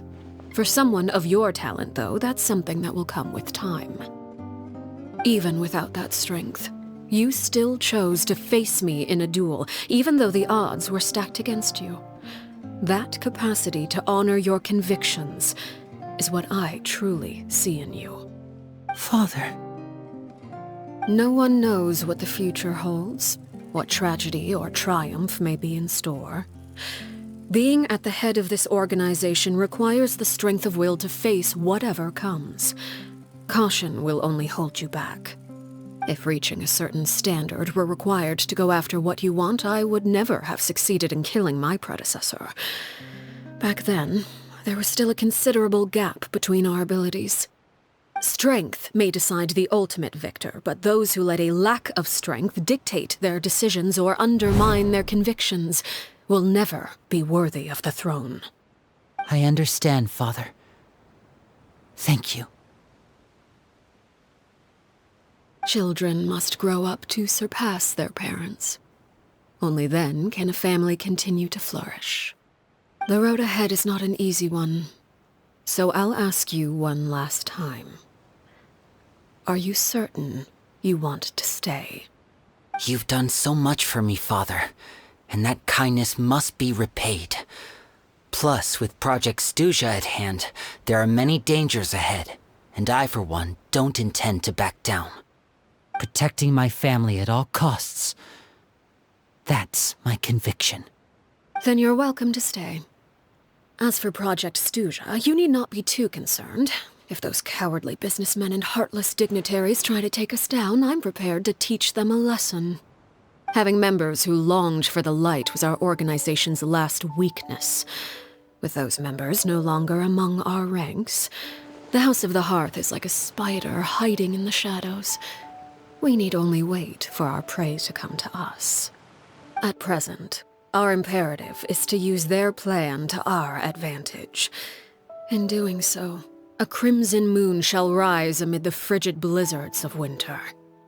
No demonstration of loyalty shall go unrewarded, and no sacrifice shall be in vain. As for the two of you, whether we meet again as friend or foe, I'll remember the camaraderie we shared in this moment. No matter how arduous the journey ahead, I hope we both reach our desired destination. In many Didn't Lyney say that Lynette and Freminet were recovering at the Hotel Bouffe d'été? Oh, Paimon wonders how they're doing. Maybe we should go check on them. Lynette? Freminet? How are you feeling? Much better. Whew, what a relief! What about you? Are you feeling alright?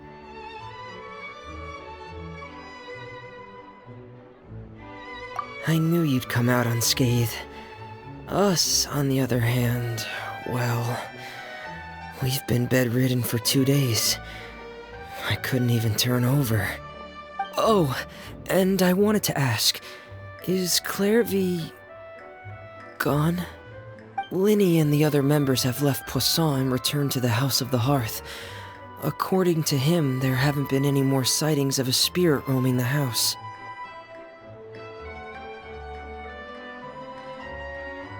I see. I'm glad. Father came to check up on us 2 days ago and told us about what happened with Crucabena and Clervie. Actually, I've met Crucabena before.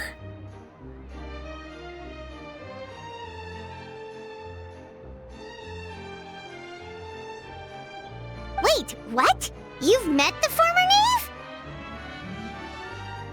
Crucabena died a year after Clervie. It was during the year between their deaths that I joined the House of the Hearth. Crucabena had an extremely cruel and radical way of doing things. While she was alive, the atmosphere in the house was suffocating. When I joined, though, the experiment she valued so much had already come to an end, and all the people involved, dead and injured alike, were gone. Crucabena never talked about the past with us newcomers. A couple of months after I joined, Father killed Crucabena and burned all her files. With that, the names of all the people subjected to her experiments, Clervie included, were lost to the flames, along with the painful memories they represented.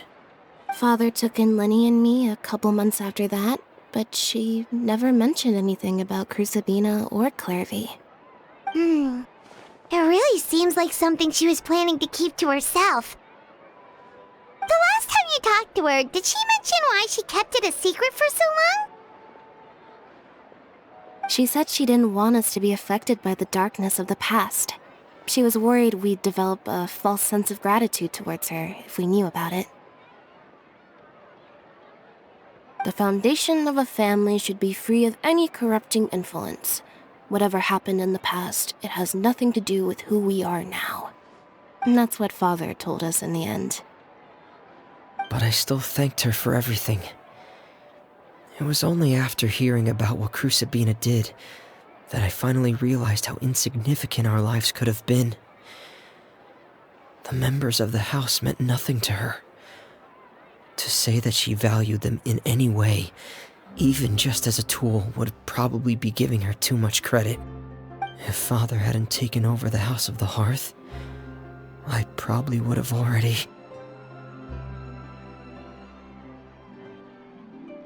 Father rarely brings up the fact that she saved us. She doesn't believe that being indebted to her should be what ties us together. But even if we didn't owe her anything, we would still choose to stay. Because this is our home.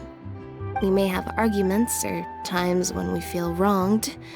Some people may even choose to leave. But as long as Father is here, we will always have a home. Whether the path before us is bathed in sunlight or shrouded in shadow, we'll follow Father wherever she chooses to go. So I wanted to say thank you for helping us make it through this crisis. Without your help, we could have lost a lot more along the way. Oh, we didn't do anything, really.